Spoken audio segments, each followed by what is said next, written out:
Actually, you know how a lot of people have somebody write a biography about themselves? I think it'd be really Be an good. autobiography, yeah. But go ahead. Is that what they call it? Uh-huh. All right.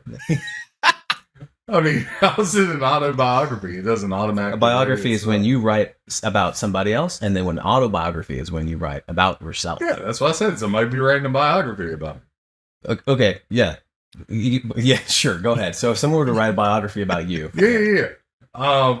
Instead of doing that, I think I'm going to put my own dictionary. You guys have really inspired me. Oh, I'll have it ready for you by the time we're done. After, it's... So you'll, and that'll automatically populate. So that'll be an autobiography then, right? Yeah, it's not really about, it's not like a story about yourself or your life. You're just making a dictionary, Well, it's something about me.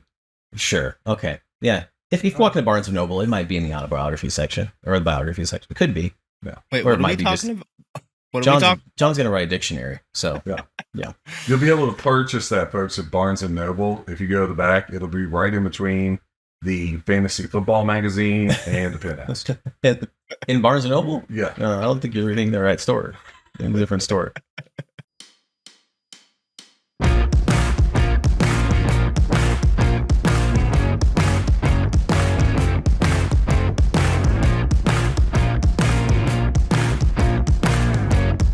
All right, welcome back, everybody. Bustin' Chops and Callin Shots, and we're together. Look at this. We're together. This is pretty cool. Here we are.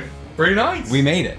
We made it. Yeah. Some technical difficulties. Had to do some rearranging. Definitely. Folks, if the lights go out, we'll be right back. We'll be right back. Yeah, and what's great is that they won't ever know the difference because I'll edit this shit.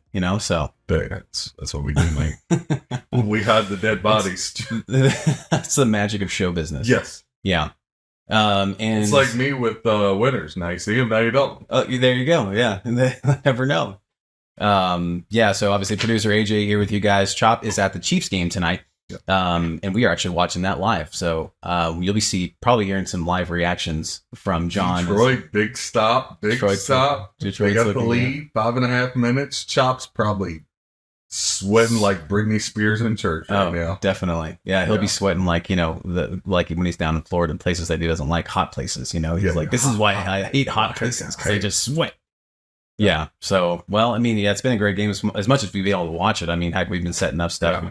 I flew in to see John in Virginia here, and got to spend some good quality time talking about the business, talking about the podcast. But man, got some great stuff coming for you guys. Great stuff. Yeah, very excited. And little Dolan has joined us, so she'll now be a part of the show because I'm sure she stays right underneath my feet. So, however, for the real Aaron Dolan, there's room on this split, so you're totally good. Okay. Yeah, they're both. Yeah, they're big enough to fit both. So you got some big old kickers there. I was gonna say I have 13 size, and when I see people with big feet, I'm like, what's up? What's up, man? What's up, your feet.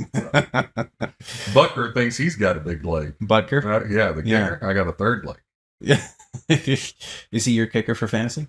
No, but you know what? This is why I hate this. So I had stuff to do, right? Mm-hmm. And I picked us up pizza and wings on the way back. Yes, they're delicious, by the way. Melting pot in front of Royal. Look, if you're ever at Royal Virginia, you got melting pot pizza. It's the best. So anyway, I'm like waiting on the pizza, and I'm like, the guy I'm playing, our buddy Curtis Carlson, he was like, hey, you're not trash talking? And I was like, Curtis, I can't trash talk you because I have no idea what I'm doing. Yeah.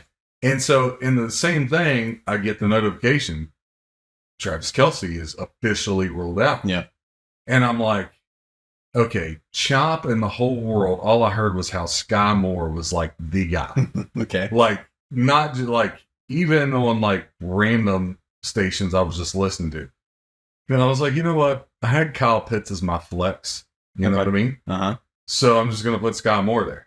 Yeah. Sky Moore hasn't even been near a ball, much less caught one. Diddly squat tonight. Yeah. He's got a better chance of a fan catching the ball than he does right now. Yeah. And Kyle Pitts will have 3 touchdowns now against Carolina. So, sure. Yeah. Think about it. Well, yeah, I thought about picking up the backup. It was Noah Gray, I think his name is.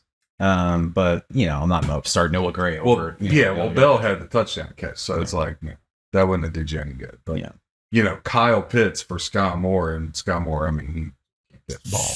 Yeah, that's just your luck. We all know how you are with the lady luck. Lady Luck is not on my side. No, however, we got across the finish line. We're at a season high 41.76 units after the Mariners win. Amazing. Season high 45 games over 500. Yes. Yes. 1-0 on the Mariners. So the beat rolls on. And look, scratched and clawed back, really, in baseball. I mean, you think about it, you know? Right, yeah. Like telling me. Yeah. You don't have to tell me. Don't tell me twice, Johnny. But, and you know, college football was not kind to us last week. I made some very crucial working mistakes, right? Mm-hmm. But I feel really good that we'll bounce back. College is always tough, especially early on. But the NFL, to me, is the NFL is a slam dunk. And now, tomorrow I fly out to Vegas to get in the 2 big server contests. Yeah, so exciting. Very exciting. So, for my survivor, remember, you just have to pick a winner, right? But once you use that team, it's done. They're done. Yeah. We burned them. So if I go, look, I'm going to be in the majority because everybody's going to use Ravens against Texans. Okay. Right? Yeah. Or Commanders against Cardinals because, I mean, are the Cardinals going to win a game? A.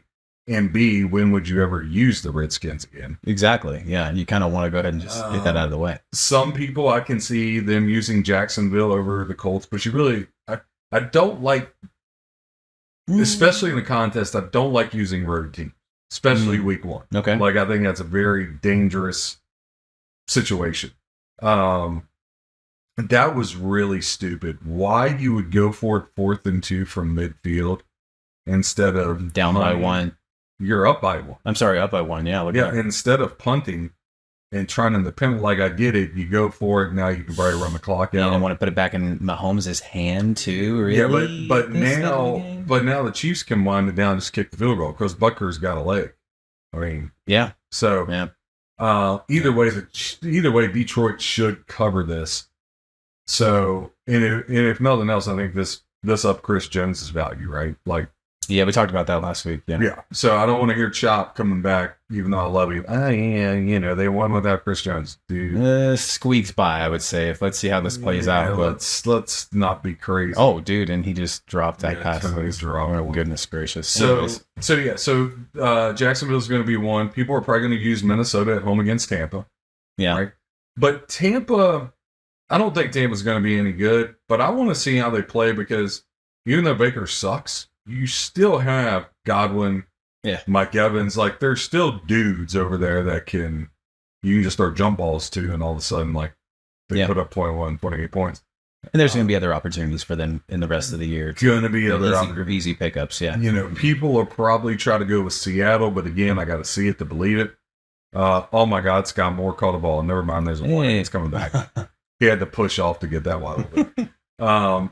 So I'm going to use ours, Ravens and Redskins. Okay. And if I go down, I go down. Yeah. And I've already mapped this thing out like, I don't know, probably 50 times. I think the crucial weeks are weeks 2, week 4, and then I feel really good till about week 12. Okay. Wow. And here's the thing. If I get to week 12, which is the Thanksgiving part. I was going to say, that's the holiday. But that's if you can make it that far in a contest, you're a guaranteed winner now. Because now, whatever you bet, you're winning more than what you're betting the other side. Oh, spread. I see. Yeah.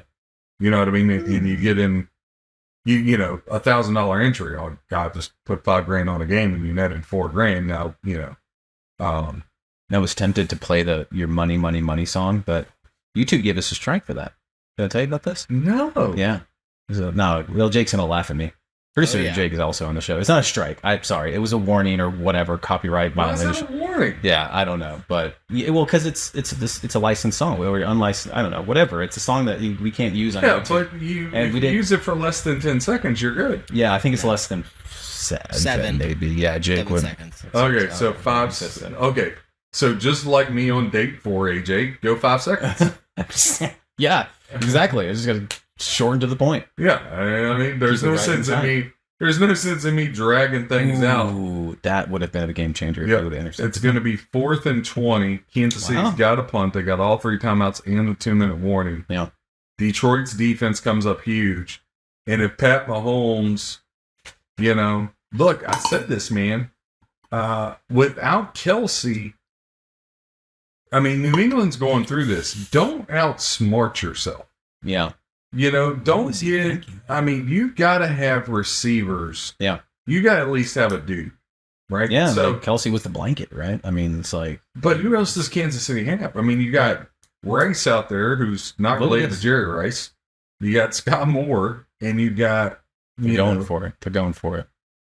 Well, in 4th and 20, well, they were just offside, so now it's 4th and 50. Yeah, that's weird. Yeah, no, I mean, look, in a situation like that play right there, and obviously people can't see it, but like, you know, there was a tough throw for him to make. I mean, you just throw it to Kelsey wherever he's at on the field at that point where he just was. Yeah, and he's either going to go up and get it and make a play, or at least the ball's not going to get intercepted. Yeah, you know, right. So, all right. Well, we have a lot of fun stuff for you guys planned tonight. We're going to talk, obviously, more NFL a little bit later. Right, but there's a lot of stuff going on, and I actually asked Chuck if he'd be interested in joining us tonight from the game. So we'll see if he tunes in as well. We got producer Jake with us as well, so maybe he'll chime in with some. I cannot believe they're so arrogant that they're going to go for this on 4th and 25. Ooh, and they didn't get it too. Well, of course they didn't get it. They threw it to Scott Moore. See, so I mean, that right there just spells. Now think about this. Yeah. And I think Andy Reid is the best coach in the game. But again, this goes back to where you can't get over yourself. It's 4th and 25.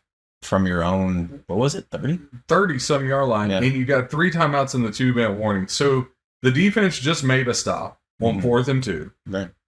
So they got to come up again. Mm-hmm. Oh, but you know you can't get to the quarterback because you're on probably the second best line in football day. And you just think all this stuff. Listen, I think Pat Mahomes is the best quarterback in the game. But I mean, this is like that move they just did was like Brian Staley madness. Yeah. Right? Yeah. Like that's just that's stupidness. Like, why would you do that? So yeah. But the Chiefs, well. They're gonna be looking up in the standings at the Vegas Raiders. You know, and maybe this is the year that you know, the Chiefs aren't. We thought last year was the year because they obviously lost Tyreek, and they still did obviously amazing. They won the Super Bowl, but like, so maybe this is the year where it all starts to, you know, the got to pay the piper eventually. You know, they're going to win the division because of the division they're in. Yeah, I mean, well, 10%.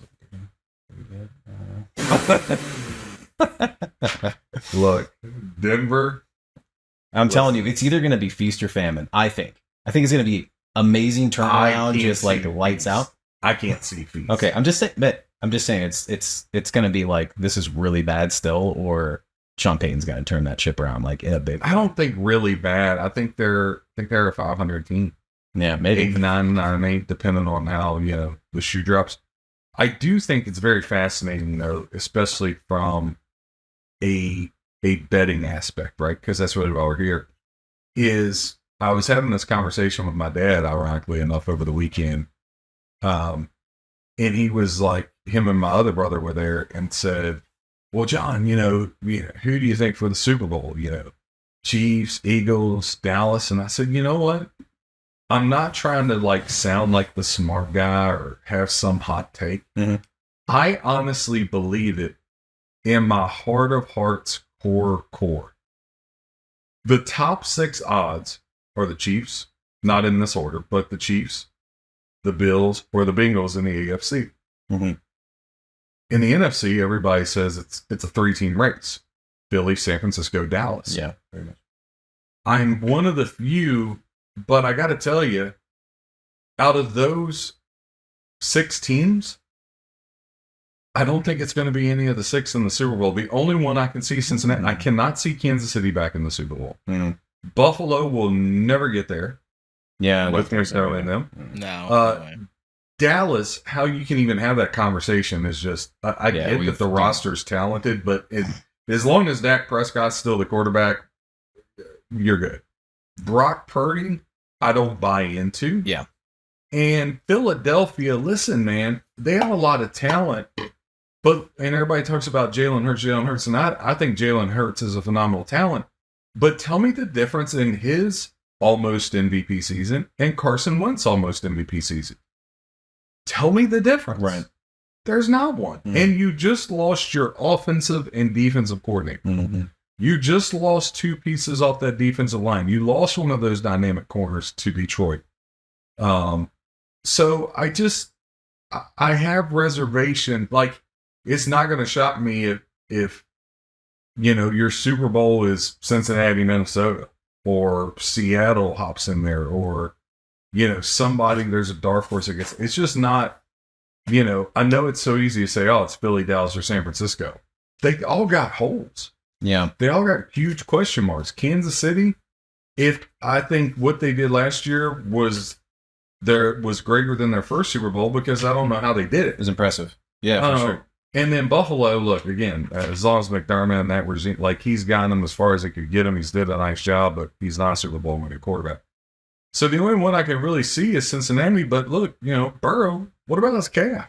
Yeah. Well, he just got that contract extension, though. So he did today. Yeah. Dude got paid. Yes. I would say to play money, but we're only allowed to play 5. Huh? He got it? Yeah. You said he got it? I didn't catch 5 that. years, $275 million. Yep. So he's just $6 million a year under what AJ makes with us. Yes. So I just saw a big sign that someone was holding up in the game, and it said Goff is undefeated versus Mahomes. Yes. Oh, is this true? Did not Well, know of course, that. he's the top 10 quarterback. I keep telling y'all that, and nobody will listen to him. Well, I really think he did fine tonight, but it wasn't. I don't think it was top 10 worthy. I mean, they might win this game. You went, whoa. You went on the road. Yeah, the defense is freaking playing the lights out. I mean, they got a pick 6. Listen, What? They're going to win this game. their last 2 wins will have came at the 2 toughest stadiums in the National Football League. Arrowhead and Lambeau. In Lambeau? Okay, yeah, I couldn't remember when. What it was. So you got the Viking. Okay, let's go back. Let's go back. Oh, you got me documented. Oh, so yeah. you really have it. Okay. All right. Oh, I take notes. All right. Yeah, you can't see me when I'm behind the desk. No, so I don't can't. Spot. Like Yeah. I'm. Yeah. Yeah, I mean, you're like somebody in Trump's cabinet. You're just waiting to stick it to me. I get you. All right. Yeah, exactly. So you got NFC Championship, Vikings, 49ers, AFC, you called Jaguars, Bengals.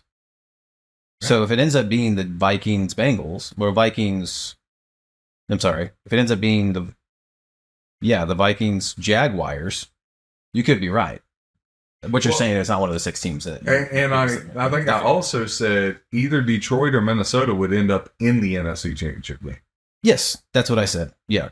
No, you had Vikings, 49ers. Detroit, you have winning wild card. But I think I said either Detroit. You're saying Detroit or or Minnesota would be in the NFC Championship game. Yeah. So, yeah. Okay, that makes sense. And as time goes on, now that we're on the brink of, it's like the night before Christmas. Oh man, so excited! Football is like right here, baby. So it is here. 3 teams are coming out of the North. Vikings, Lions, and Packers are all 3 making plays. I don't know about the Packers. Toughie. Packers are upsetting the Bears week 1. You want to put a bottle of Burb on it? No, not that. No, I mean, it will. What? You got the Bears at home? Justin Fields is supposed to win the MVP? I'm not on the Bears train, You said Justin Fields is going to win the MVP. It's like the hot take bet. I'm like, what in the world? Lions get the win. Somebody get Choppers on the phone. Yeah, Lizzie's. We gotta get him on. You should text him. He's like, hey, you going to join us for a little post game interview? Yeah. I'm gonna do it on our group chat too. So I can't get over, and I was upstairs watching your. he goes, Sky Moore better be tied to that jugs machine all week in practice. You got time for a post game interview. So I was upstairs watching TV on your I don't know, is that like 100-inch TV up there? How big is that thing? It's massive. Sometimes I got to overcompensate for things. Yeah, it's like shout out to Costco. I got a deal on that thing. Hey, Costco's great, man. Straight up. Listen. What? What are you laughing at, Jake?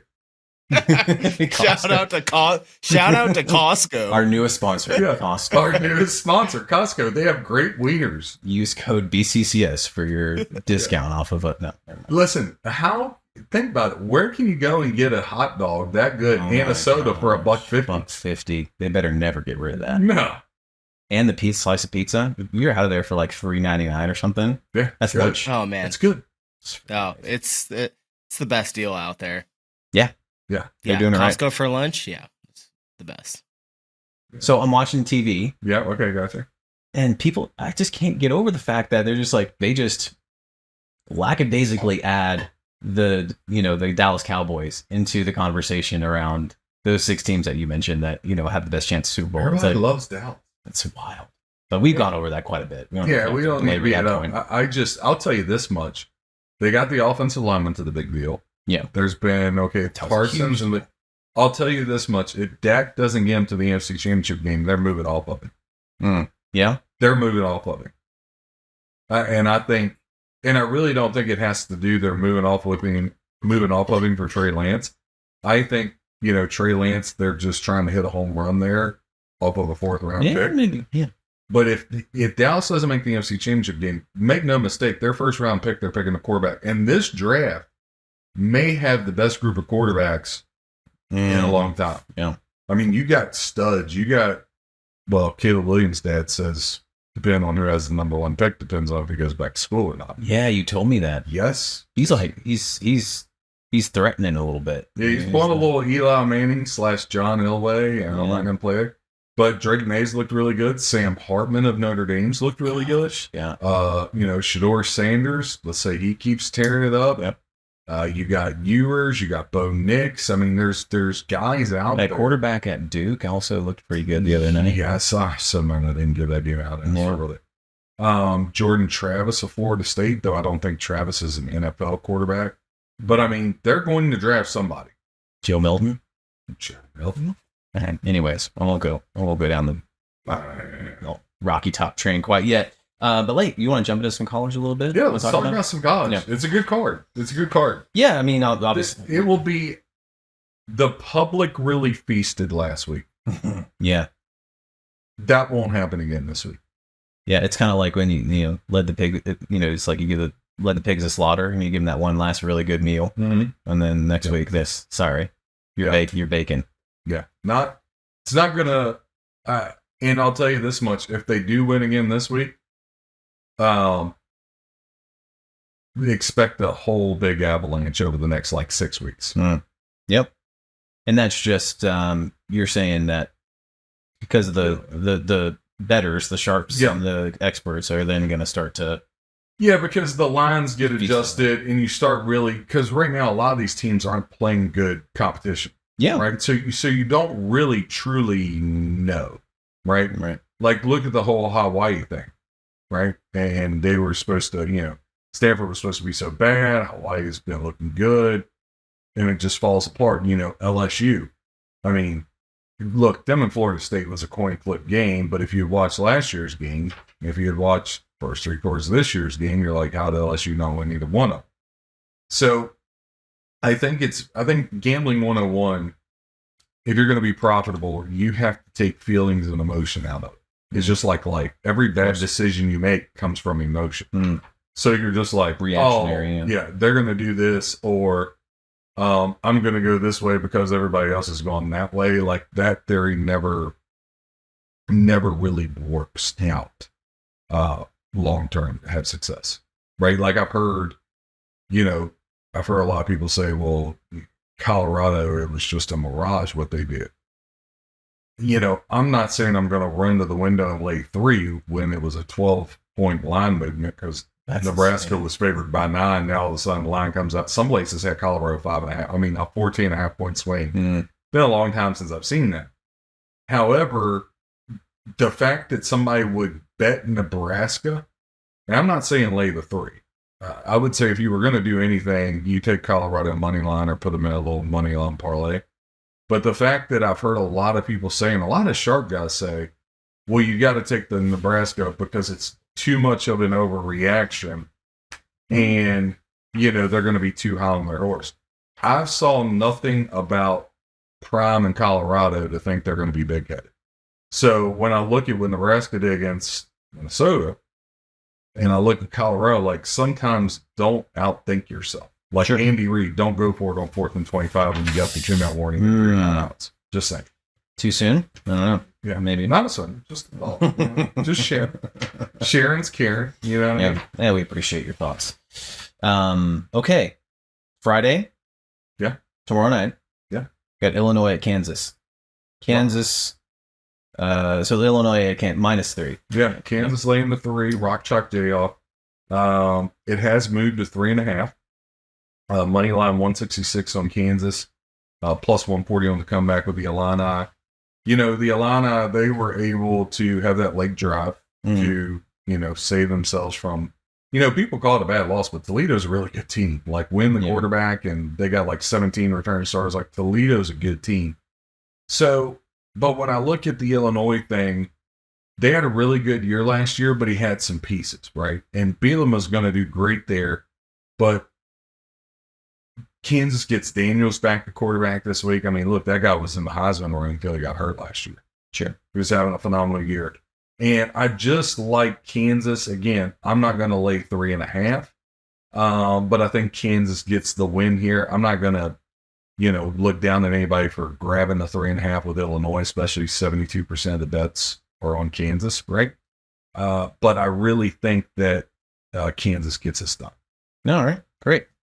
Yep, Friday night, and then moving on to Saturday, the 12 o'clock slot. We did have an early game that day, which we did talk about this. It was kind of weird. We had this 11 o'clock Vanderbilt at Wake Forest, but the 12 o'clock. That line makes no sense. Okay. Makes sense. Wake Forest, everybody aware that Sam Hartman is quarterback of Notre Dame now, not Wake Forest? Yeah. Because I get it, they're at home, but laying 10.5 to a Vanderbilt team with 17 returning starters and the quarterback that, and I know they struggled against Hawaii, and then you're like, Hawaii got blown out at Stanford, but you can't remember when you're betting, you're not playing teams. Yeah. You're playing numbers. And I think a lot of people get caught up, like that's going to happen in the NFL this week. They're going to get caught up on teams and not the number. And the numbers all that truly matters. You're playing numbers. You're not playing teams.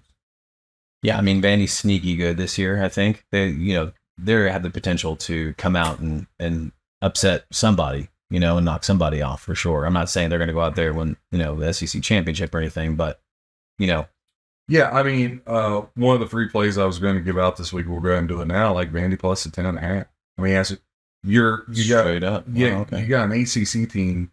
I get it. Again, I get it. They're at home, and I don't like road teams, but 10.5 to a Vanderbilt team that's got more guys back, it's more seasoned.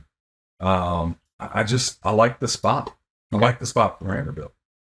Well, it's early for all of our folks on the West Coast. I mean, you gotta be waiting. 8 o'clock in the morning. 8 o'clock. I'll be in Vegas, so yeah. I'll have to find some eggs Benedict early in the morning. Somebody give me to a Starbucks, for God's sake. Man, I bet there's some good. Green Valley Ranch. Green Valley Ranch is the best. They don't have the breakfast buffet. Bellagio has the best. Oof. Yeah, it's been years since I've been to Vegas. I think that should be our next time we're together. Well, next time we're together. Next time we're together is in Tennessee, seeing Rocky Top here in a couple of weeks. I'm excited about that. Yeah. We haven't talked about that on this trip. No. Oh, yeah. Gosh, yeah. We've been there 2 days, and it's like, how do we take over the world? Can keep. Exactly. Speaking of taking over the world, Notre Dame at NC State. Notre Dame's looking really good, but I think you circled this game back like 2 weeks ago, and I remember us talking about it, and I was looking at an old clip that I was thinking about, but it was just a little bit too outdated. This is a game that you've been thinking about for a big, it's a big determining game for Notre Dame. Notre Dame, really, they haven't played good competition, right? So again, you're playing numbers. NC State, I get it. They didn't look all that impressive against UConn, but since Jim Moore got to UConn, they're a covering machine. And on top of that, Brennan Armstrong, he's got some talent. Look, Notre Dame returned 17 starters, right? Sure. And they got Sam Hartman, who is one of the 5 best quarterbacks in college football. Who knows, by the end of the year, maybe we're talking about him as the number 1 pick. He has that talent and ability. However, I would say that about your boy Callin. Wow. All right. I mean, Hartman's got a gun. Shoot. Okay. Got a gun. So I got to write this down. Yeah. Write that down. Uh-huh. Write that.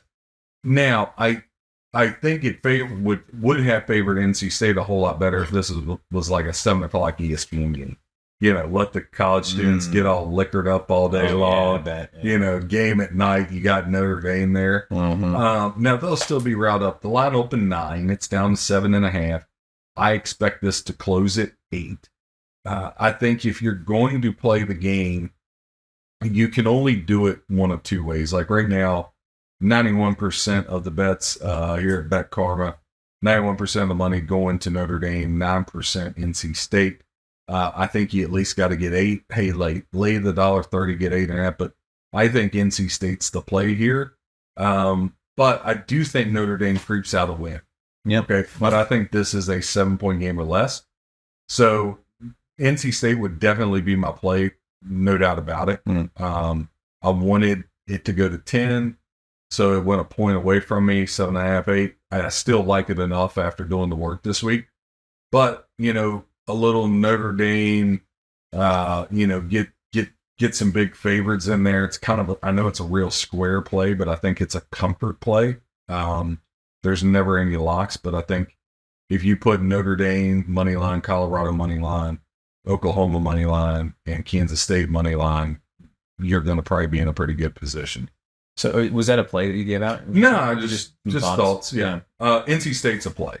That's a play. So we'll give out 2 freebies for college this week. Vanderbilt plus 10.5, NC State plus 8.5. Lay the $1.30 and get NC State up to 8.5. I have NC State at 8.5. Are you saying lay the dollar? You're saying lay the the original juice on the Vanderbilt weight? Yeah, right now it's right now 7.5. There's a couple shops at 8. I see. Where? But 8.5 is the number I want. Now hold off when you might get there, but I'm just saying make sure you get there. I like NC State. I think this is touchdown or less game. Gotcha. All right, moving right along, and this is a very anticipated game that we're looking at here. I mean, shoot, we talked about Colorado for like ever on the last episode. And we were actually talking about this game, before we went on air. Yeah. Lot of attention, lot of overreaction. Even you mentioned it on air. So you got Colorado. Excuse me. Where'd it go? Nebraska's at Colorado. So it'd be a Colorado's home opener. Yeah. Yep. And Colorado laying 3, right? Yeah. I have a real hard time, and I'm trying not to be a prisoner of the moment.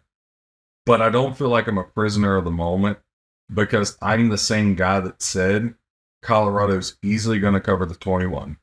Yeah. And I'm the guy that said, even with you guys, okay, I can for sure see this being a Colorado having a chance to win this. Like, go rewind that beautiful bean footage. You'll hear it on our podcast. Oh, yeah. So what they did didn't shock me, but it impressed me how they did it. Right? I just don't overthink the rim. Like, I know there's a lot of sharp guys that I respect. Oh, well, don't be surprised Nebraska beats them. With what? Like, with what? Yeah. Like, Nebraska, Colorado's defense, I'm not saying it's great, but do you really think they're going to hold Colorado under 24? And then the next question would be, can you see Nebraska scoring 24? Right. So, and Colorado is such a quick strike offense that I can't see a situation where Colorado loses the game.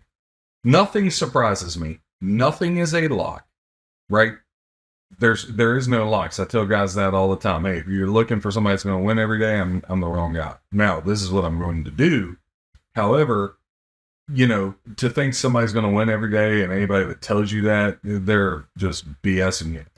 But I don't see a path that Nebraska can win this game. Like, Shedeur Sanders would have to get hurt. Because even if Travis Hunter was out, the rest of those receivers, Horn and Edwards out of it, like, they got dudes. Yeah. Like, Colorado's got skill players. They might be a little thinner on the offensive and defensive line, but I don't see a situation where Colorado loses this game again. I'm not going to. Especially going to be so anticipated. Can you imagine that place? Yeah. First sellout in like 24 years. Yeah. It's pretty cool. So, and they're on Big Noon kickoff again. Yeah. And so, okay, Matt Rule's got a really good pregame speech for Matt Rule now. He can pull the Coach Prime. Nobody expects us to win. Mm-hmm. This is when you guys walk out here, it's going to look like a freaking Aerosmith concert. Yeah. Rolling Stones back in the day. Walking into the Coliseum. Yeah, like Roman, like gladiator. So he's got a good pep talk, and they have a lot of good billboard material, and they got Nebraska will be juiced, but I just don't see over the course of 4 quarters how they slow down Colorado. Yeah. Or even worse, how they score with Colorado. Yeah, I don't see it being like a big shootout like we saw last week, right? But I see it. Colorado gets to 30. I don't think Nebraska can get close to 30. Yeah, right. I see it. Sorry, Dolan. If Nebraska can bring them down in the trenches a little bit, excuse me, keep him from high flying, I can see it being a closer, no scoring or low scoring game. Okay. You know, like maybe it is kind of a win by a field goal type kind of deal, but I don't know. I have no idea what to expect from Colorado. I didn't know what going in last week, and I'm still gonna just watch and be a fan at this point. Look, and I get it. It sounds like a real square comment I'm about to make, but Sanders just threw for 510 yards. Crazy. And this is not a kid that this is a kid that works out with Tom Brady. Mm-hmm. And your dad's Coach Prime. I saw a video yesterday at the gym of him screaming at him at a high school game.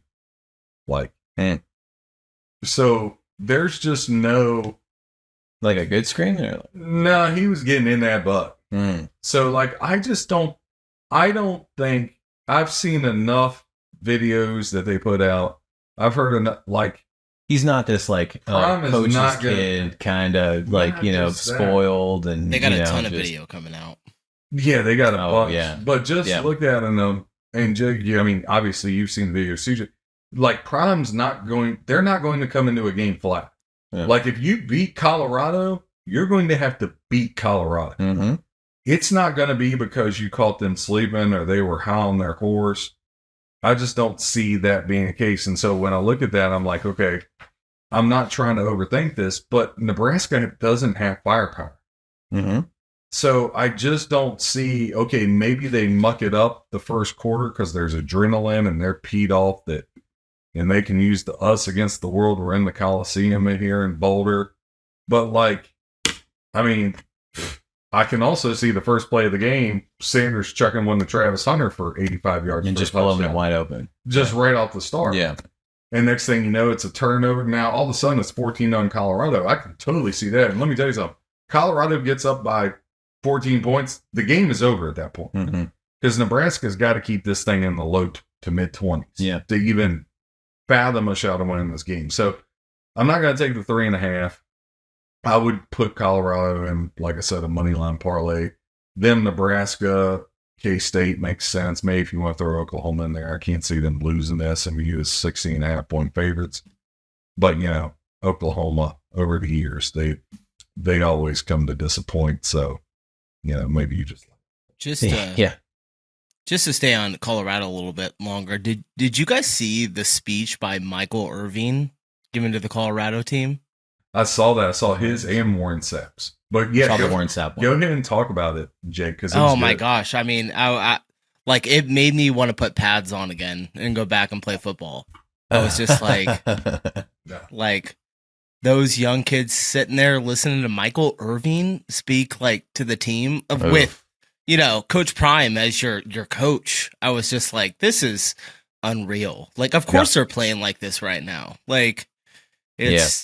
It's amazing. And Warren Sapp too. That was a good one. He's an actual coach, right? He's the defensive line coach. Yeah, he's there on the staff. Look, Prime's bringing gold jacket Hall of Famers through there weekly. So yeah, and they're all preaching the same thing he is. So that's just like I said. If Colorado gets beat, it's going to be because they get beat by a more talented team. Yeah, USC or listen, Oregon. They got that stretch. You're at Eugene against Oregon. Then the next week you're at USC. that's a tough deal. Like Oregon State is going to be a really tough game with DJ Wagale, Stick It Up Johns, Wugale. You know, that's going to be a tough game. Yeah, you just say DJU. Yeah. DJ F.U. John is what his name is. Dear Lord. Learn your lesson. That guy freaking all of a sudden turns into a Heisman Trophy winner as soon as he hears me talking about him. But good for that kid. You know what I mean? That's got to be tough.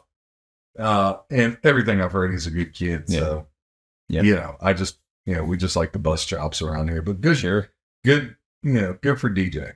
He looked great against San Jose. And Clemson did not. So I think I never got the better end of that deal. Clemson. Yeah. Clemson's in some trouble. Man, we didn't really talk about that because that game was on Monday night and we recorded on Monday morning. So, you know, I think the thing about them is, you want some whiskey, by the way? Yeah, if you're going to pour one. Well, I got this Ironclad. It's a local thing. In Newport News, Virginia. Newport News, that's about 3 hours south down by the beach. Shout out to our boys over at... I hope y'all like the studio. Nice little setup. My autographed mini helmets. Got a little Barry Sanders, Brett Favre, little Bob Lilly with the Cowboys, little Jack Lambert with Pittsburgh, little Jim Kelly. You're missing him. Big orange one up there. An orange one. Oh, geez. There's a big orange. Oh, yeah. The studio looks fantastic. Huh? I said the studio looks fantastic. Yeah, it looks good. I even got your Dolphins down here, a little Jason Taylor action for you. Nice. There you go. Jake. All right. Got the old school Seahawks with Steve Largent. So, yeah, I got, doing big things. Like that Michigan one, right? Yeah, that's Desmond Howard. That's a good one. Yeah, Desmond Howard, Archie Griffin. Texas one is Earl Campbell. Billy Sims is Oklahoma. Jim Kelly. Jim Kelly's over here. That's pretty cool. Yep. Yeah, and he had some really cool old school. Herschel Walker down there for Georgia. We were going through them last night. I saw some really cool old school Redskins ones too. Yeah. I didn't even recognize them. I got the old school Patriots one. I got the cheers, brother. Yeah. Good to be together again. Good to be together. Appreciate you. Cheers, Jake. Yeah, I'll cheers you. I got something here. You should be there, Dick. Man. Really quick, before we move on, what about this Travis Hunter playing both sides of the ball? This guy's impressive. He's impressive. I think his odds went up cut his odds in half for. Well, more than that. Or something he went from 110 to 1 to 30 to 1. Yeah. Imagine if you had him and Sanders both at 110 to 1. You're kind of third. And you're not going. Look, they're not going to win it because Colorado would really have to go 10-2. I think 9-3, and look, that is a great year, right? I mean, over and everybody thought it was 3.5. Yeah, but I do have, I think Colorado is going to start 3-0. I've thought that from the jump. What I want to see with Colorado is those back-to-back weeks, as Jake alluded to, at Eugene, then at USC. Yes. Now we're going to see how far is the gap that they're away. Yeah. Because I don't expect them to win either of those, but if they are very competitive, the whole we're coming, I'm just going to tell you right now, if they're competitive in those two games, Colorado is going to be sniffing around the college football playoff next. They'll be in the college football playoff next year when it goes to 12 teams. Oh, yeah, if it goes to 12. Because it goes to 12, yeah. Because Hunter can't come out yet. Sanders is still pretty young, right? Sanders has another year of eligibility. I think he's a junior. Yeah. So he's not going to leave his dad, right? I mean, if you're in that environment, why would you? So, I mean, Colorado, if they play remotely close, and I think Prime hit the nail on the head, he's always recruiting, which I love, right? Always. Jake was bringing up the beast. He's always recruiting. So the whole line he said again the other day, he was on Undisputed, and he was like, don't let me, all you big offensive linemen going down there to SEC country. I got the best skilled players. Don't even think about it, Coach Prime. He said, get out of here. Y'all come up here and play line for me. I'll have your job real easy. And get out of here. And everybody was, Michael Irvin and Keyshawn was laughing at him, and he was like, hey, don't let me get some big boys on the offensive defensive line because I'm going to get real comfortable. And if they had an Alabama-Georgia line, it's a wrap. He's gonna do it too. I know. It's a wrap with those skill players. It's if he gets a Georgia, Alabama type offensive defensive line, it's a wrap. Well, I mean, I wouldn't mind taking from those teams. That'd be fun. Yeah, I mean, it would help old Rocky Top. How long do you think he stays in Colorado? Do you think he's going to stay there a long time? You know, people were talking about. It's funny you brought that up. I've seen a lot about would he be the next coach of the Cowboys to be the guys. I don't see Prime League or college.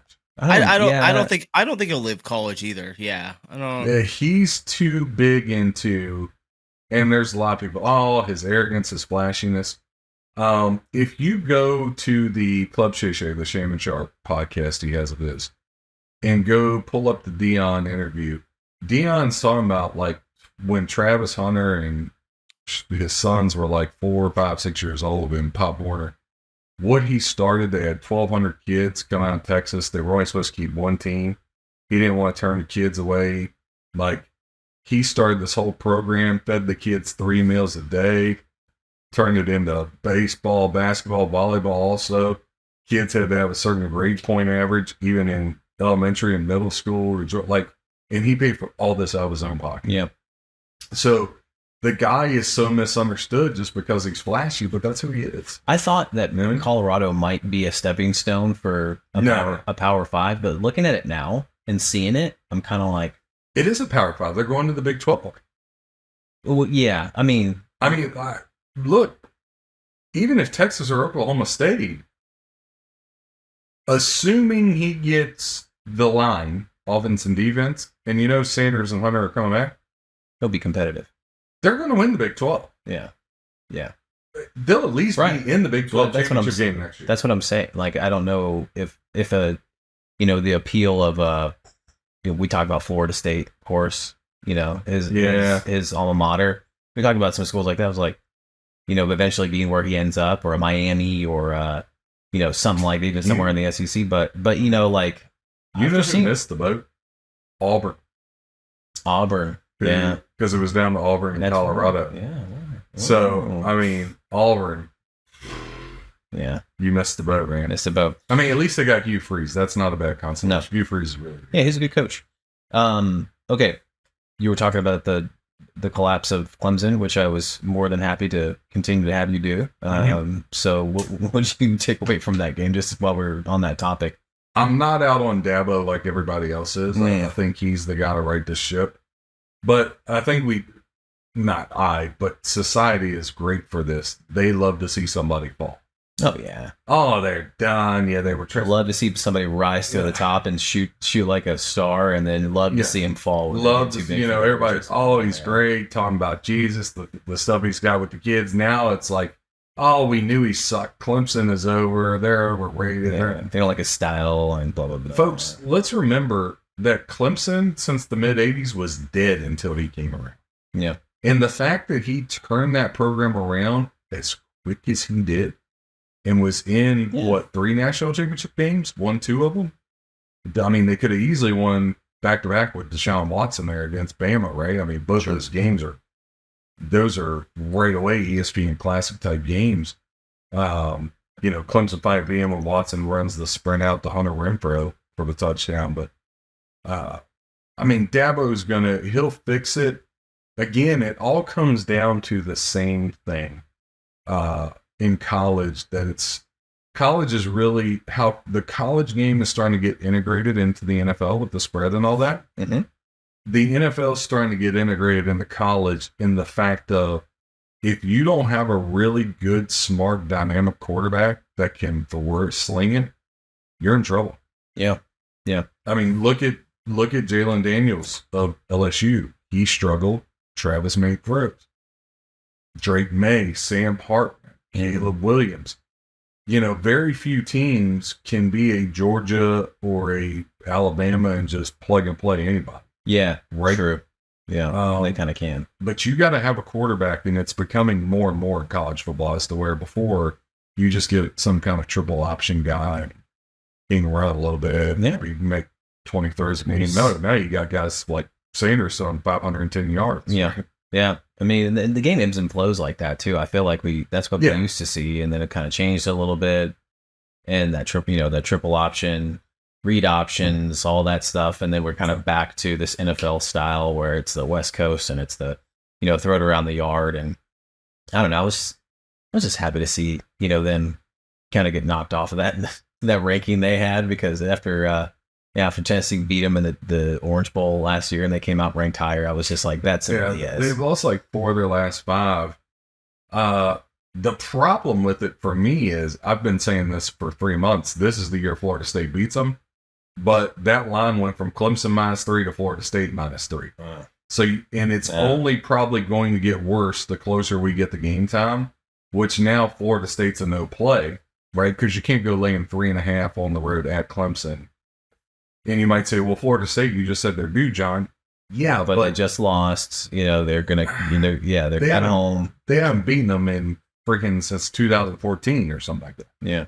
So you can't take a team that's dominated you and all of a sudden they're the dog. Like, again, that's just, you're playing numbers, not teams. Yep. 3 o'clock slot, or was it the 3:30 slot? Not tomorrow, Saturday. Ole Miss at Tulane. I love this game. Obviously, Ole Miss looked good last week, but it was against Mercer, 73-3 or something, whatever it was. Against who? Mercer? Wasn't it against Mercer? God's name is Mercer. Isn't that New York? No. Good try, Georgia. I set you up. But Tulane, we've talked about Tulane. Tulane's explosive. Yeah, this should be interesting. Tulane's explosive.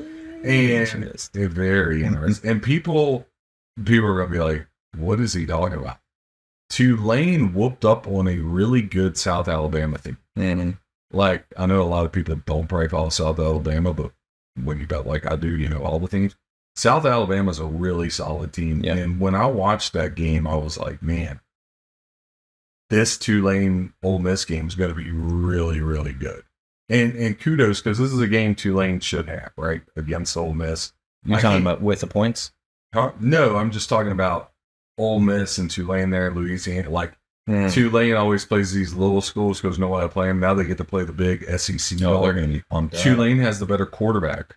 Mm-hmm. Okay, so I know Ole Miss with Dart and all, but I like the fact Tulane gets a shot to play Ole Miss. Ole Miss obviously is explosive, but then too you played much. Yeah, and you're at Tulane, so I want to see how this unfolds. I think this is a really good game. I think you can make a case for both sides, right? I think you might stumble upon some really good in-game opportunities here, right? Like if Ole Miss comes out, turns it over, Tulane punches it in after they went down, score like, one of these teams could get up 10-0, 14-0, and you might be able to get a really good opportunity in-game with the other side here. Yep.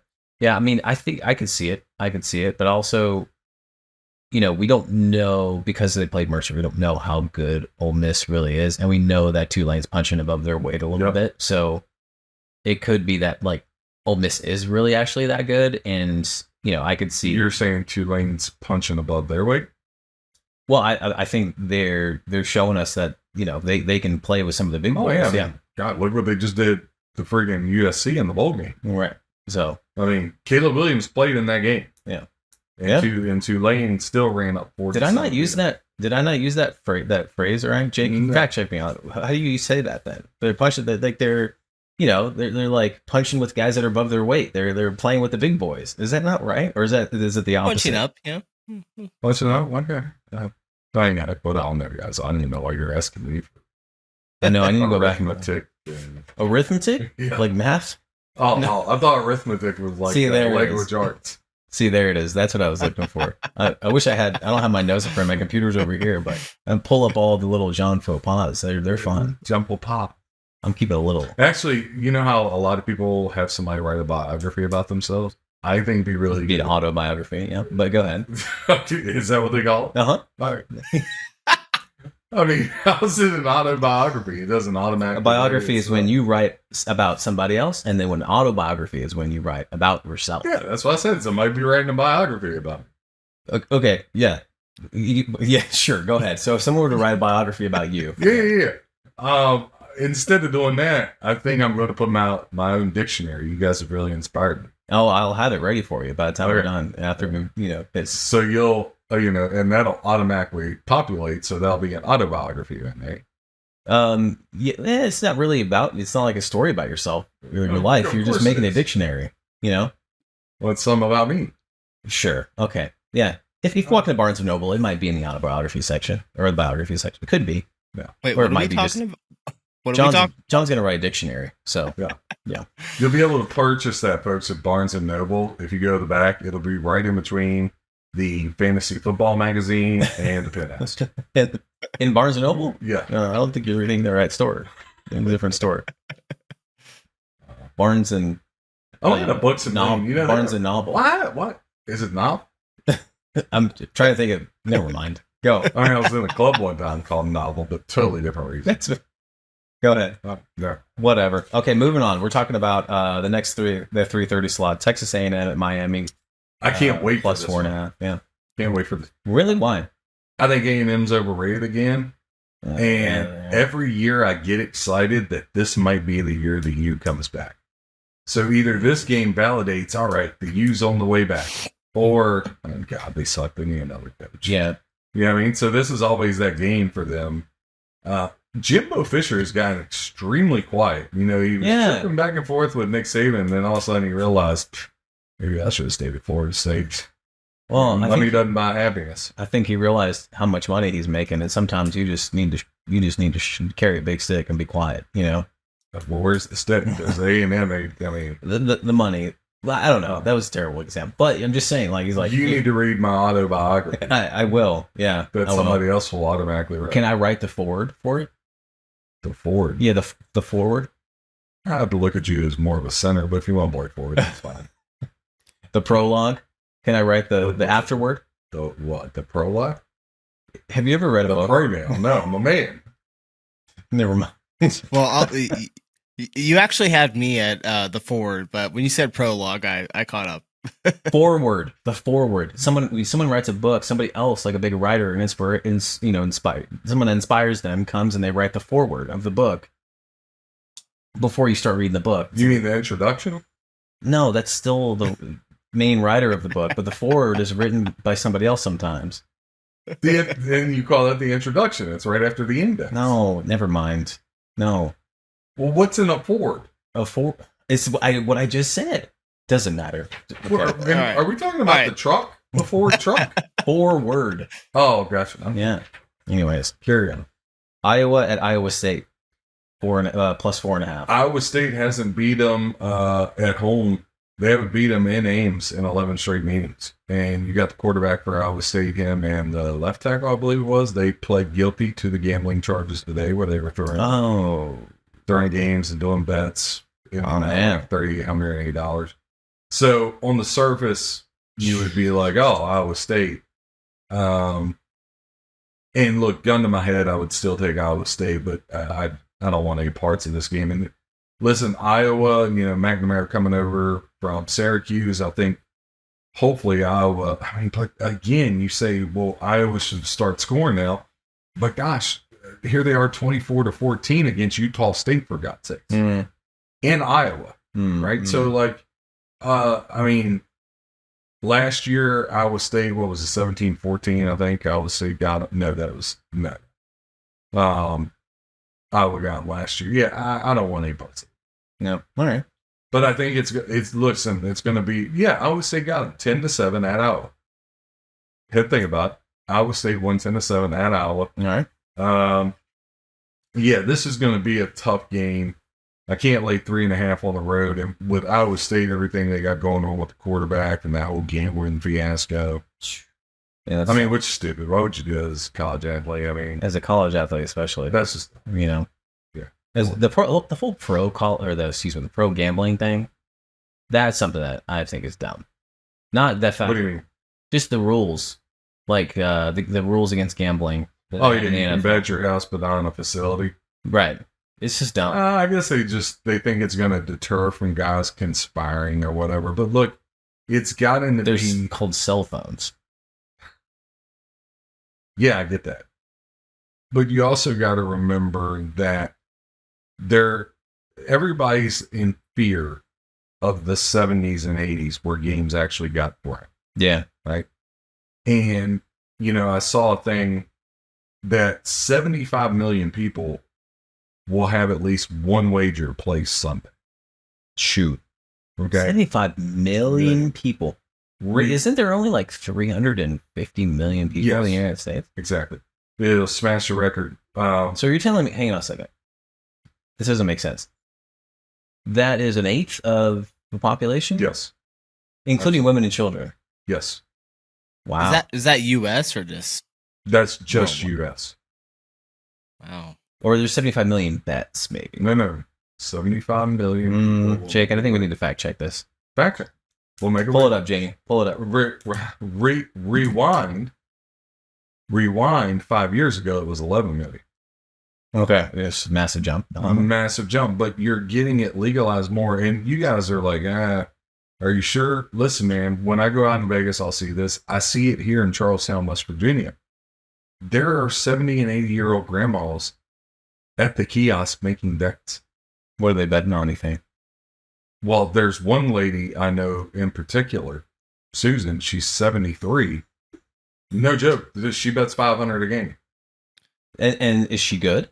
Yeah. Okay, I have the numbers. All right. What are the? They're not the real numbers. I got the real numbers. Oh yeah, But only John's got the real. A record 73 million Americans plan to bet on the NFL in Week 1. Man, I mean, yeah, Bada bing, bada boom. close enough. Hey, I'm an under guy. You're you were in the range. That's good. Wow. You hear that, Dolan? We're back in business, baby. Wow. I'm ready to go. No, that's crazy. And so Susan is actually pretty good. So what is she? Does she like? So because I was talking to her one time, right? Because this was like 3 years ago, and people were always like, "Who's the old lady?" And so I was just so intrigued, and I was like, "Hey, man, who are you betting on?" And I'll never forget. It was San Francisco was playing Pittsburgh, ironically, and what they played won this year. And she was like, "I'm taking San Francisco," and I said, "Really? Why?" And I'm expecting like that's her team or color of the uniform.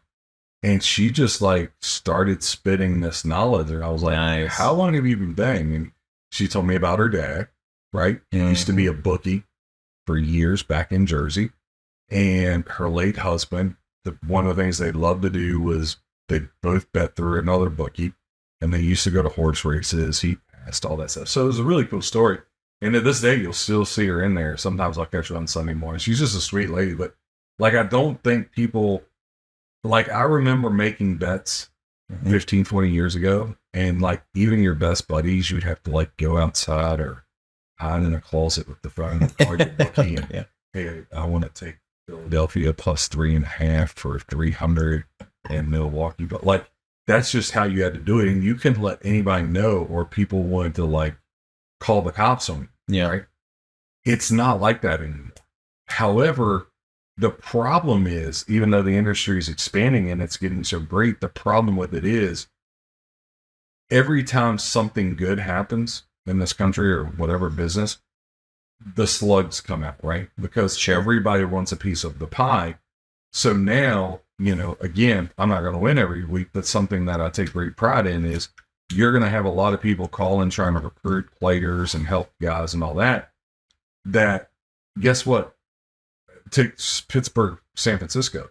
They're going to call 20,000 people. Well, I'm just going to tell you, because I've been in those call rooms and saw it.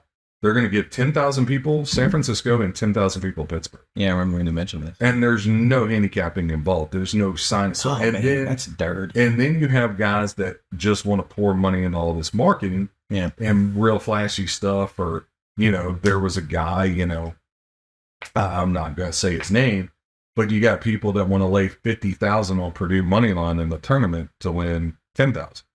That's got to be the dumbest bet I've ever heard of. And then they get upset, right? So like, and that's where we went back to the whole units versus games. Like there's so many things that, because people love sports, men, women, trannies, they all love sports, right?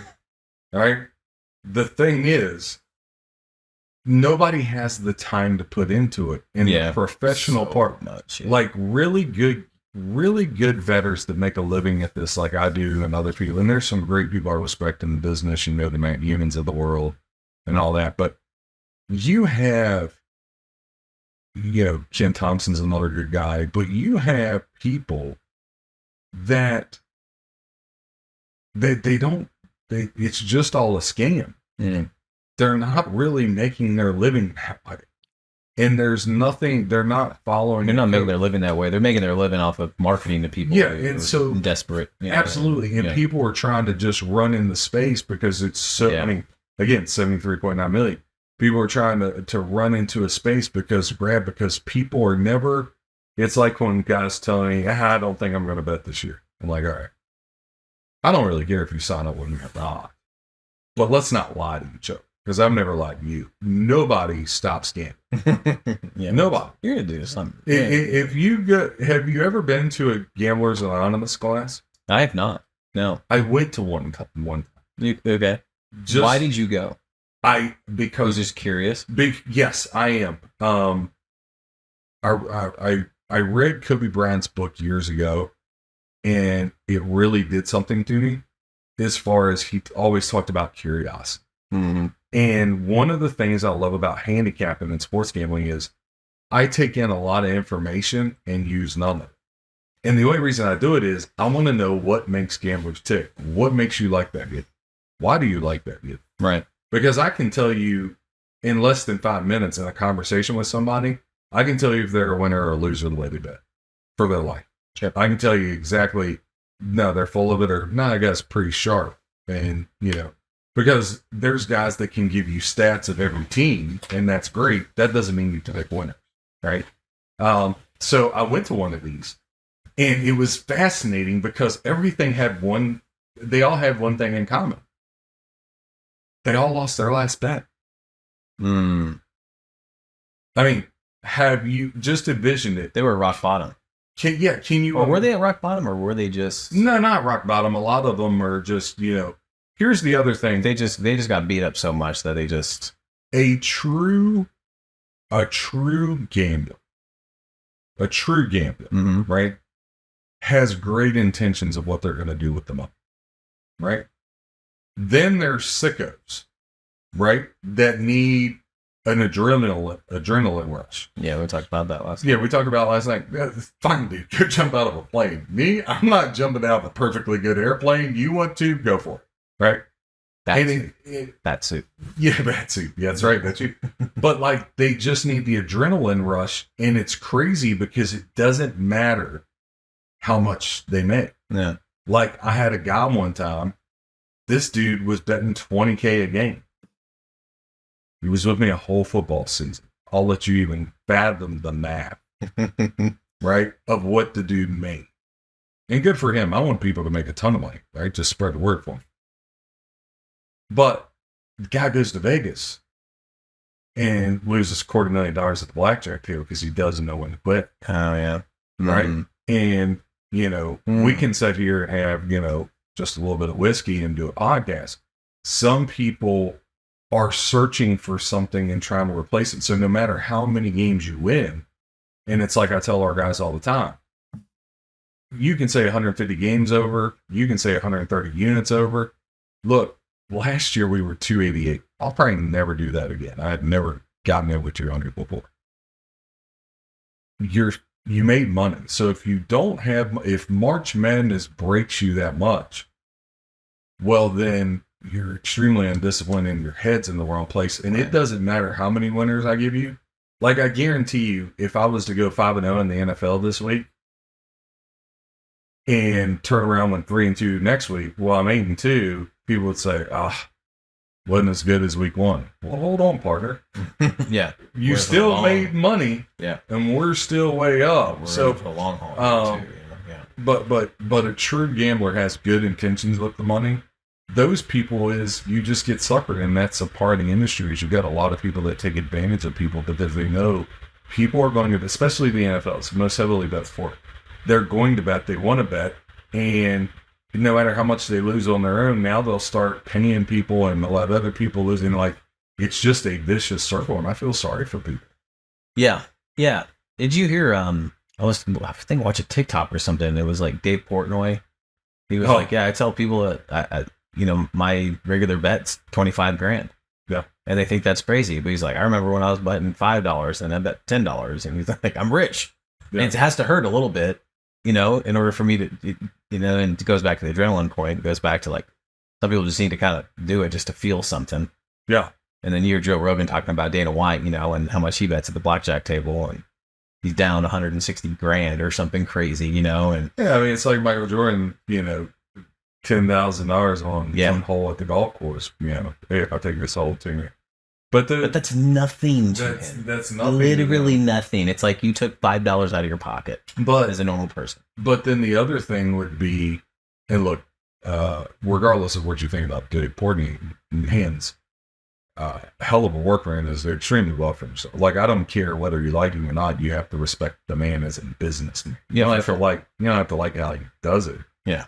But I got all the respect for him in the world. We got no issues with Portnoy. Portnoy, look, everybody's got their. I really appreciate, I just appreciate the guys that are just willing to just say, like, F you, this is how I do it. If you don't like it, this is who I am, and I just mentioned Dana White's like that too. Yeah. Guys who build businesses like that and still have that mentality are just like, hey, boys. like, that's just who I am, Who else? Josh is here. He's in the audience. Oh, hey, Josh.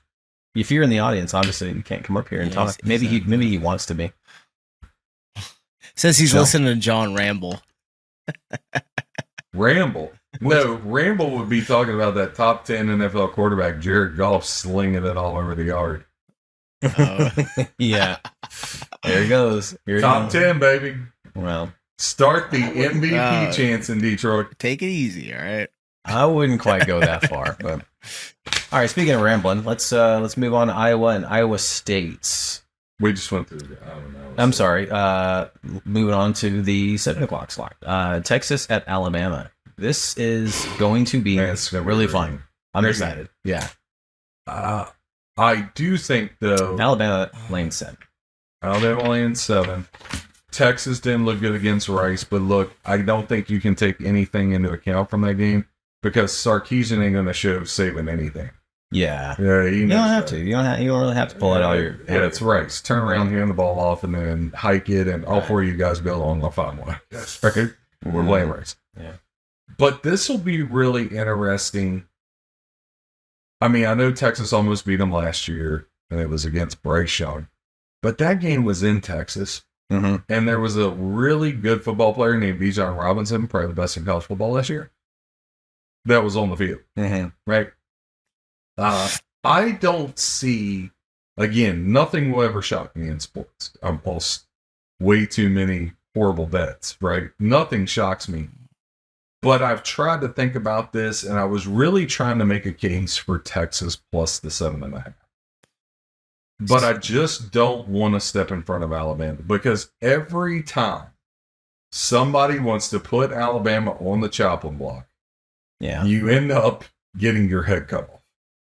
So betting against Nick Saban traditionally has not been a good road to go down. Betting against Nick Saban when he's coaching against a former assistant is definitely not a way to make a living. Mm. So, yeah, true, right? Yeah. So he owns this. AJ. He owns it. Really quick. What? Josh is trying to get in. He's trying to figure out how he can come on the stage. Well, tell him just do what Scott Moore did. Yeah. Tell him to run the same pattern Scott Moore did. The one around the water cooler. Yeah. Around the water cooler. Yes, somebody really needs to tell that kid that the game's. I'm surprised he's showing up right now. No, he's going to get on here. Before he gets on here, I can tell you what's going to happen, boys. He's going to get on here and talk about how great that Kansas City defense was, like it was the 85 Bears, and he's going to blame it all on his boy Sky Moore. And I'm going to say, where was your boy Justin Jerry Rice Rawlsat that you told me about that was going to light it up?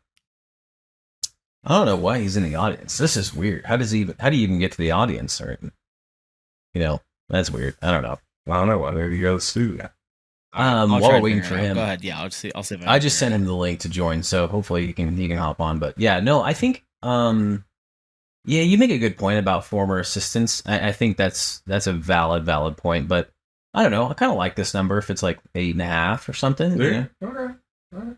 You know, I'd probably take a little juice and just, you know, maybe play that. You know, I mean, I think it's going to be a great game. I think they're keeping it close. This game is the biggest game of viewers' career. Yeah, and reason being is because, you know, he's talked about being a top 10 pick is where people kind of put him, right?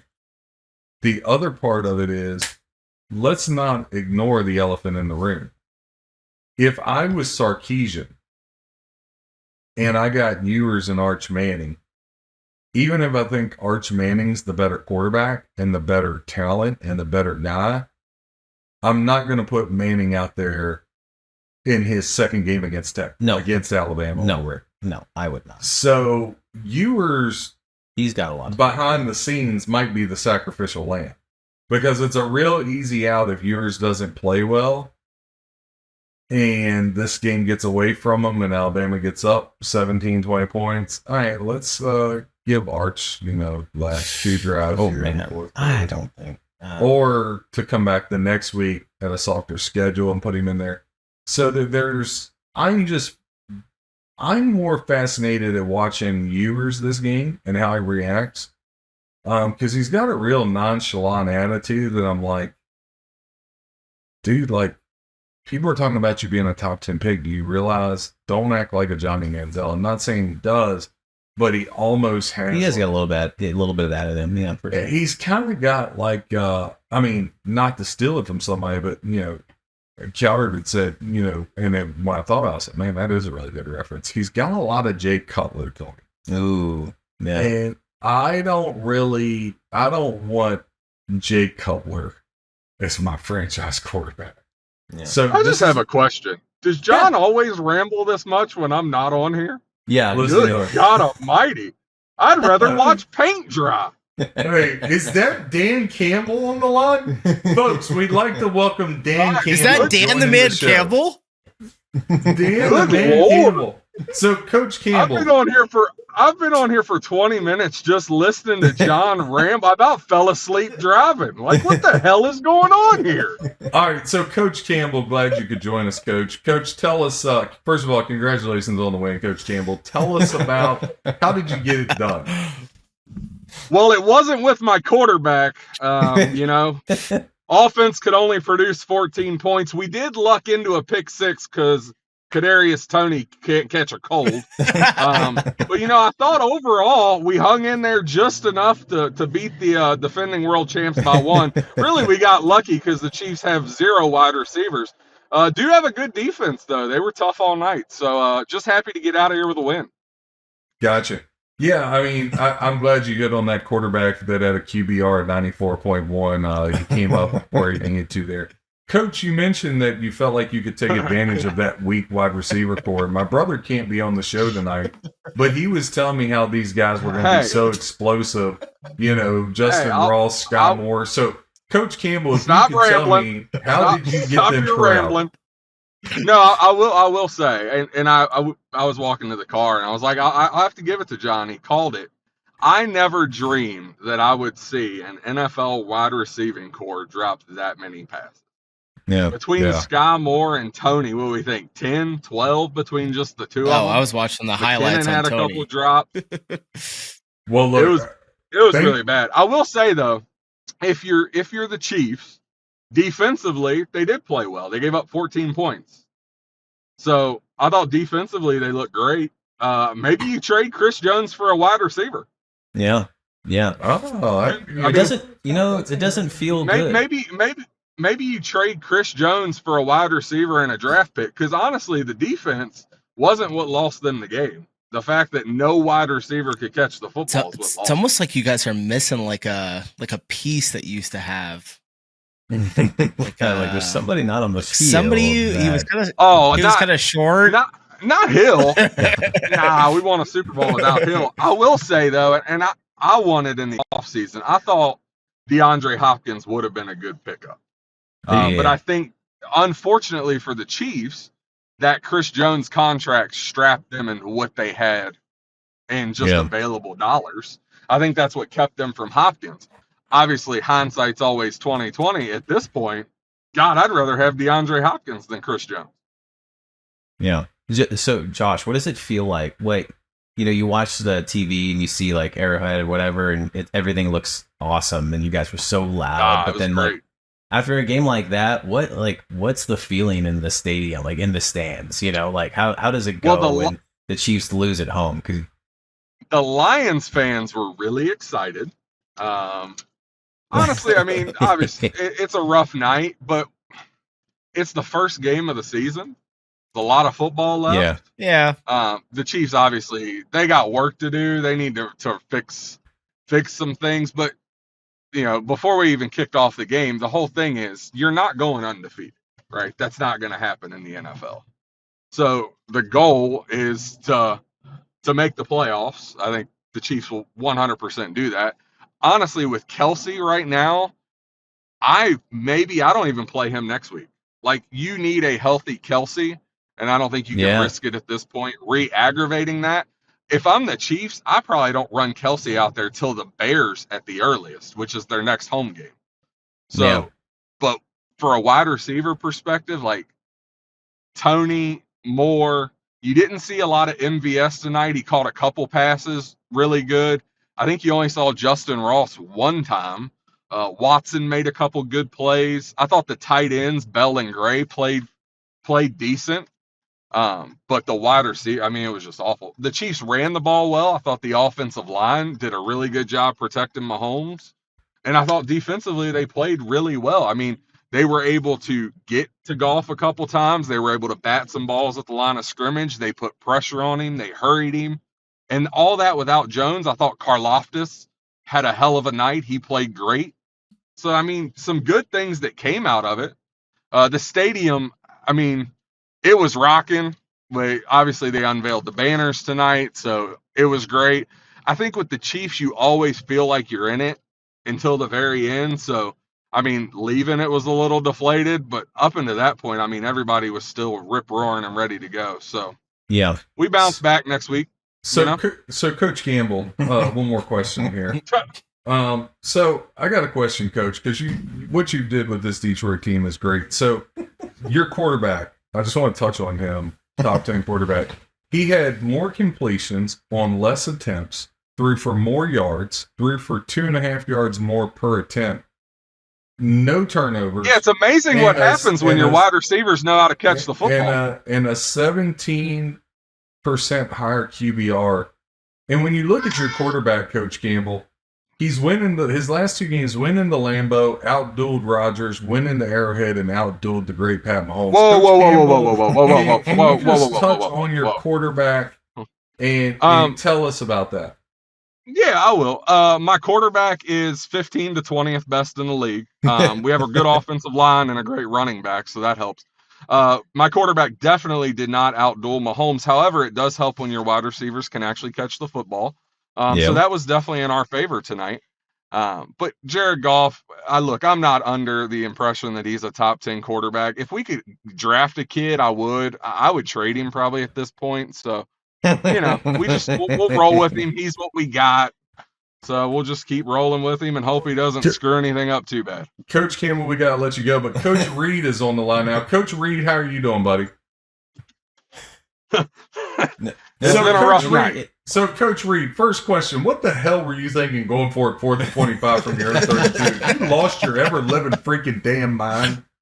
Well, what's great about that? What's great about that play is if Sky Moore just knows how to catch a football, we're in field goal range. So the one that was behind him was a little high. Yeah, it was. Yeah. When you're 5'7", a little high. It's the NFL here.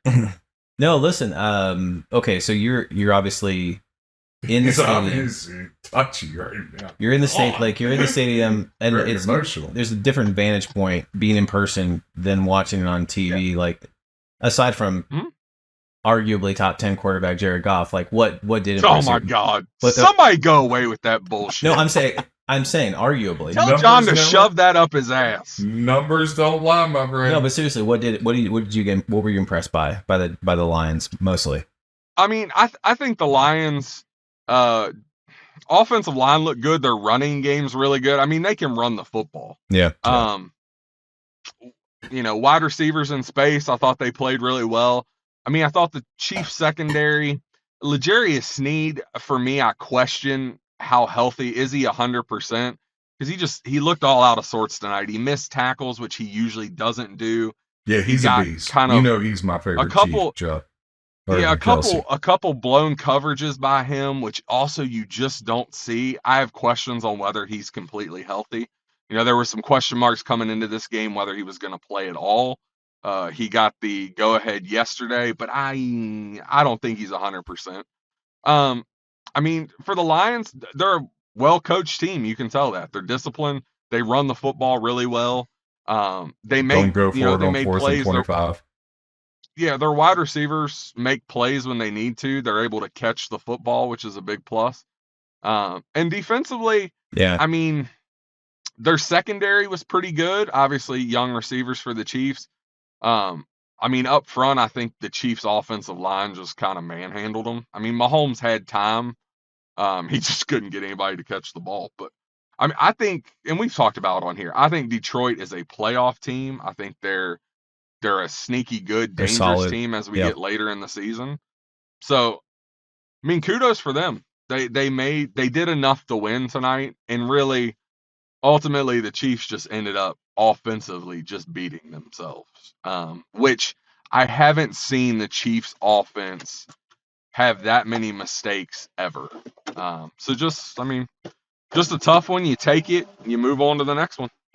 Yeah, and it is pretty obviously clear, like the difference that Kelsey makes out on the field, right? Because it just masks all those issues you just laid out massively because of that blanket that Mahomes has to throw it up to such an athlete and somebody who can make moves out in space like he can. So I agree. You want to make sure he's super healthy by the time he comes back. So, yeah, I mean, I probably don't roll him out till at least the Bears game. But even if Kelsey's out there tonight, Kelsey can't catch every pass, right? So he can mask some things, but ultimately Sky Moore and Kadarius Toney either have to make plays or the Chiefs have to go find players that can make plays. Because tonight, I mean, that was just, and it wasn't like, the last one Moore missed or the last one Toney missed. If those are the only two passes those guys dropped tonight, horrible drop by Toney. Okay. God. That's a touchdown. If that's the only ones you drop, okay, I'll give it to you. Yeah, just, but they had 5 or 6 apiece. So when you drop that many passes, it's hard to win football games in the NFL. Just is. Chop, let me ask you this, man. You're talking about setting Kelsey out. I know I was probably there. I didn't say Palmer if you did, I like you. And Mahomes is the best quarterback in the game, and everything I said, I'm glad you started by saying that I was right, because everything I predicted as John Swami, as Chris Berman declared me, it came true. Do you have a fear factor that you probably get off the hook because of the division that you share? But does it change your mindset about the trajectory of the season, knowing that you're more than likely, especially after seeing the performance tonight, that you're more than likely staring 0-2 down the barrel?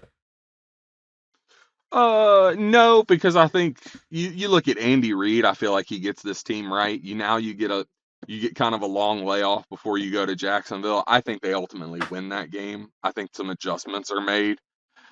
The question though I have, then I was riding home thinking, Travis Kelce's amazing. You have to find some insurance for Kelce. And that's why I was sitting there on draft night when Michael Mayer fell in the Chiefs' lap, and I was screaming at the television, don't screw this up. Don't screw this up. Because with a healthy Kelce, you got Kelce on one side, you got Mayer on the other. Tonight, for example, when Kelce's not there, Michael Mayer could have helped you out a ton. And I feel like the Chiefs missed a golden opportunity to insulate themselves and give them a little insurance at the tight end position when they had the opportunity right there in front of them. So that's a hard pill to swallow. Bell But I and think Gray for made me, some great plays, though. I mean, they played good. They weren't scrubs. It was more the wide They did, receiver but position. yeah, but Michael Mayer's on a different level, man. He's a different beast. I will say though, I have complete confidence in Andy Reid. I think he's going to get this team right. I would not be surprised after tonight. I don't know what the contract situation with Chris Jones looks like at this point. I think if you're Jones, he was there tonight with his agents, who looked like two of the stupidest guys God, I've ever I saw seen. that. Like I these missed that. two idiots. And the thing, and I think what ultimately is holding two this deal jabronis up sitting for on Chris either side Jones of them, like it was so funny. is Yeah, these two idiot agents. Their only high-profile player is Chris Jones. So they are trying to themselves get as much money as they can because this is their only payday. Yeah. Wow. He's it. That's No all they wonder got. why this thing has gone so bad. Kind of like Yeah. Lamar, the only client you got, you. Yeah, there you go. But right worst. now, after watching tonight, I think the Chiefs' young defense is good. I think you get who do they get back after week 4? The defensive end, The Kansas State kid they just drafted. No, him, but then the guy who got suspended for 4 games, Wharton maybe. More, yeah. Yeah, you get him back. I think if you're the Chiefs right now, and you can't get this Chris Jones thing, I'd be shopping him for a receiver and a pick. Because I think ultimately the wide receiver is going to help you more as the season goes on. A number 1 wide receiver, then Chris Jones will help you on the defense. I think George Karlaftis stepped up big tonight. Thought he looked great in place of Jones. They kind of moved him inside, moved him outside. He was able to do a lot of the same things as Jones. I think right now, if you're the Chiefs, I save that bag. Karlaftis and Jones in the same sentence, bro. I save that bag of money, though. I go get me a receiver because I think ultimately that's what you're going to need. Well, look, it's kind of like San Francisco. Receiver, Jalen Hyatt was sitting there. You let him go to New York, right? Like there were guys there. Kansas City just ignored. Listen, let's just call it what it is. Kansas City did the same thing New England did. They got high on the Kansas City way, just like high on the New England way. Look, I get team, I get all that, right? You still need playmakers.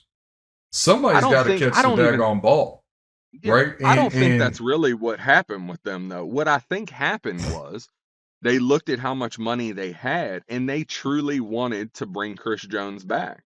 Yeah. They set aside all that money to do that. It didn't really leave them a lot of wiggle room to go out and get a Hyatt. But let me ask you this, because I lived through this with the Rams with Kurt Warner, though they got it done. I lived through this with Dan Marino.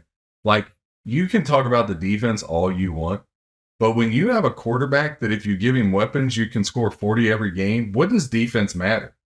So you lose 3 shootouts a year, right? But if you got Pat Mahomes, you're going to put up 35 to 40 anyway. Who gives a rip of a draft defense? But you got to make sure there's playmakers, man. You can't let happen what happened tonight, because I said all along, and look, even when Kelsey gets back, he will not be the same player he was, because a defensive coordinator with a P of a brain is going to say, finally, we got to put 3 guys on this dude. Yeah. Scott Moore's going to have to beat him. And when they do that, Kansas City's going to get in one of 2 situations. They're going to crumble, or Pat Mahomes is going to take off running and he's going to get hurt. Yeah, and that's why my thing, if I'm Brett Veach this week and Chris Jones is still stonewalling on the contract, I'm putting him on the trade block for a wide receiver and draft picks. I am. Yeah. Because, one, if he's going to continue to set out, he does you no about good. Me getting long-winded. Jesus. Oh, we got to talk about the Chiefs laying an egg on national television. I think you put him on the block for a wide receiver and picks. That's what you need. So I heard Martin Duplass available. Well, yeah, it seems like Josh is pretty much out on Chris Jones at this point, and you kind of were that way last week. I feel like you're just you're over this whole saga. Yeah, I think you obviously look. The guy wants a contract. He was in Kansas City yesterday. talking about, I'm just asking for a raise. I'm just asking for a raise. What's the difference, somebody out here just asking for a raise at their job? Well, when I ask for a raise, I still go to work. Yeah. He's under contract for this year. Shots fired. And he refuses to play. So it's not just you asking for a raise. Also, the Chiefs have given you a raise. So I'm done with the bullshit. You either want to play football or you don't. And if you don't want to play for the Chiefs for what they've offered, then let's go get some pieces that will help us now and send him to somewhere where he'll never sniff a Super Bowl again in his career. This sounds like that Drake song. All like Dallas. Send him to the Cowboys. He'll never Hey, there you go. He'll never see another Super Bowl the rest of his career. I mean, he's liking stuff on Instagram about a trade to Dallas. Go ahead and send him there. Oh, you creeping on him on Instagram? Well, is that how this is going? It's been in the Kansas City news this week. Isn't it so funny? This happened with AJ Brown too. Like when this happens, like everything about their social media becomes like news. Mm-hmm. Like, oh, did you see Jeffrey Simmons like deleted all of his like pictures with the Titans or anything Titans related, during his contract negotiation, and AJ Brown did the same thing, and it's hilarious how much this stuff gets amplified. But Josh, we do have other NFL teams we want to talk about. All right, I'll let you boys go. Coach Have Campbell, we appreciate you joining the show. We look forward to having you on next week. Yeah, hey, when John starts rambling like that, you got to just cut him off quick. If you let him keep going, he's just going to go forever, and everybody's going to fall asleep. Yeah, well, you asked it earlier, and it's true. He does ramble this much when he's on with you, but so I just bad. did. So, well, Godspeed. Glad you had fun tonight. Thanks for checking out. This was a fun dynamic. We've never done anything like this before. So yeah, glad you're home safe and lick your wounds. Yep. Yeah, hey John, while okay. I got you, how do you feel about the Cal Auburn game? I'll be in attendance on Saturday night. Who gets the win? Man, I can't. On our list. We didn't have that on the list. I'm not laying 6.5 with Auburn. If I had to, I would. I think Auburn wins the game, but I don't like either side. I mean, I think both teams blow. Do you think it's close and competitive though? Yeah, because Auburn can't score, so I can see. I can see Cal getting a little backdoor coverage here. Yeah, I can see that. All right, well, maybe I'll do a little live check-in from that game as well. All right, let's do it. I like that. All right, boys. Take it easy. All right, love you, buddy. Love you. Hey, there you go. Hey, Chop, next week we're going to have Doug Peterson on the show. You want to be here for that? Oh, yeah. I'll make sure I'm there. There you go, buddy. All right. There he goes. Josh Cole. Signing off. Josh Cole, everybody. That was fun. Oh, that wasn't Dan Campbell for real? No, it really wasn't. No, that wasn't. I wanted. No, he would sound more manly. Yeah, he's definitely more manly. That's exactly what I was going to say. When we switched and we were interviewing Coach Reed, I wanted to ask him, like, how bad do you think the Lions would have whooped that ass if they had let Campbell have that real lion in a cage on the sideline? He was killing him in the Man, they might do that at a home game. Probably not at an away game. The NFL said no. Yeah. Why? The heck? Yeah, something about. Can you imagine that line getting loose? I mean, the carnage on that field. God. I mean, who knows what the NFL does? Anything? I mean, well, they took. Why do they take tons of money from people like DraftKings and then putting their stuff all over NFL Network and then suspend people for 6 games because they gamble for it's so stupid. I just think they're so dumb. They took away the Dolphin too. I love the NFL, but I also think some stuff of it is just retarded. Their business could be just retarded. That's probably not good. It's all right. I know a good editor. There you go. All right. One last college game I want to talk about. Which was one that you circled. That that was it. The 7:30 late game on Saturday. UCLA at San Diego State. Oh, here. San Diego State plus 14.5. What? I had one quick thing on college. I was just scrolling through X and I saw this. Someone said lopsided week 2 college football sides at DK Sports. I don't know, John. Let me know what you think about this. 93% of bets on Oregon -6, 92% on Utah -7.5, 92% on Colorado -3, 91% on Notre Dame -7.5, 90% on Oklahoma, minus 16. I'm almost done. 89% on Kansas State, minus 16.5. 88% on Florida State, minus 31. And 85% on Auburn, minus 6.5. Any thoughts on that? Well, I mean, the Auburn game's in there. Well, you already called out the NC State game, so Yeah. we know that. I called out the NC State game. I'm not laying 31 with anybody. Like, as impressive as Florida State looked, like, I'm not laying 31. Auburn, Cal, that's a crapshoot. Kansas State, Troy, if it was at Troy, maybe, but, you know, you get these big lines, it's really hard, Jake. It is really, really hard. I will say there's a couple in there that I'm intrigued by. If you go to bccsports.com, sign up for football, or hit me up, John at bccsports.com. Shoot me an email. Let's get on the phone and get you hooked up, man. Cool. There you go. Yeah. There it is. I got a good promo, half off September. If I'm not at least 6 units up, you get half off October. So there's no way for you to lose. Right. All right. UCLA at San Diego State. Plus 14.5, San Diego State. I'm taking San Diego State. I'm not laying 14.5. UCLA's playing all three quarterbacks. You know, they run a really weird system, and they've lost a lot of good players, man. DTR, Chaminair, the running back, was a beast. Mm-hmm. You know, the tight end, his name escapes me, but Denver drafted him, and he got hurt. Like, they've lost a lot. I mean, UCLA will reload, but I'm not laying, you know, San Diego State's a sneaky team. Like, they're going to grind it out, run the ball, run the clock out. And something that a lot of people haven't talked about, you know, the clock stopped on the first down in college. Yeah. Doesn't stop anymore. Right. So, like, that plays into a San Diego State team that tries to slow it down. And wasn't Chip Kelly the one that was complaining about that? Well, yeah, because he's trying to run like NASCAR, like, wow. Yeah. So That's always how he's been. Yeah. So, but I'm not laying 14.5 with UCLA. I'll take the points with San Diego State. Take the home dog? I'll take the home dog. Yeah, I like it. Man's best friend's the home dog. Mm-hmm. Where is she, by the way? Well, She's down there. right there. She's there. I think she's in the camera angle. Yeah, Yeah, she's asleep. All right, want to miss NFL? Yeah, let's hop into it. Let's do it. You want to do like a rapid fire? Yeah. Like we go down the list. We don't have to break them all down, but we can at least just. Yeah, I don't want to break them all down because there's a lot of games I really like. So we gave out NC State as a free play in Vanderbilt. Yep. So we gave out 2 in college. I'll give out 2 or 3 in the NFL here.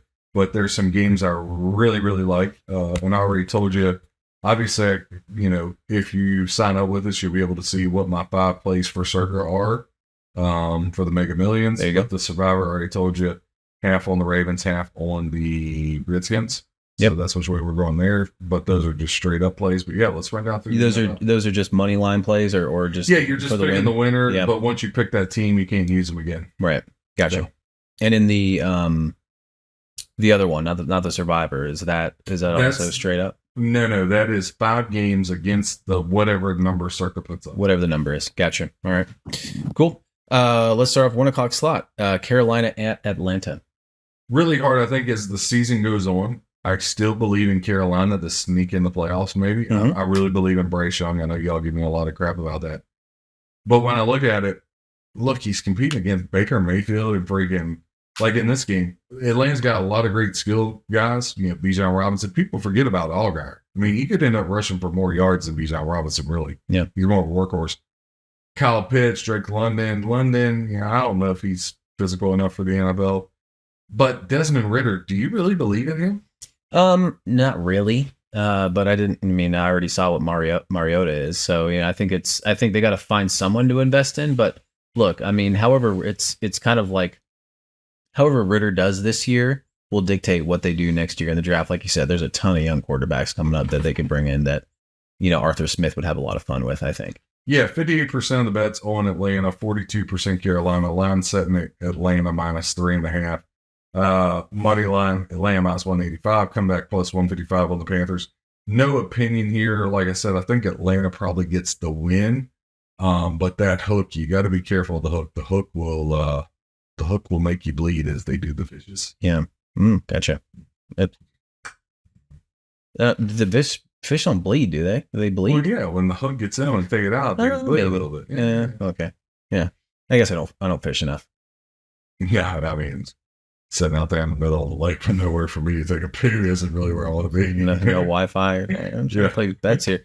All right, Cincinnati at Cleveland. Cincinnati, Joe Burrow getting his big contract extension today. Calf is still seemingly good enough for him to play, but and then Cleveland, looking pretty good. Deshaun Watson's coming on second year strong. So Cincinnati dynamic, Cleveland. It'll be interesting to see. Will we see any kind of resemblance from Watson?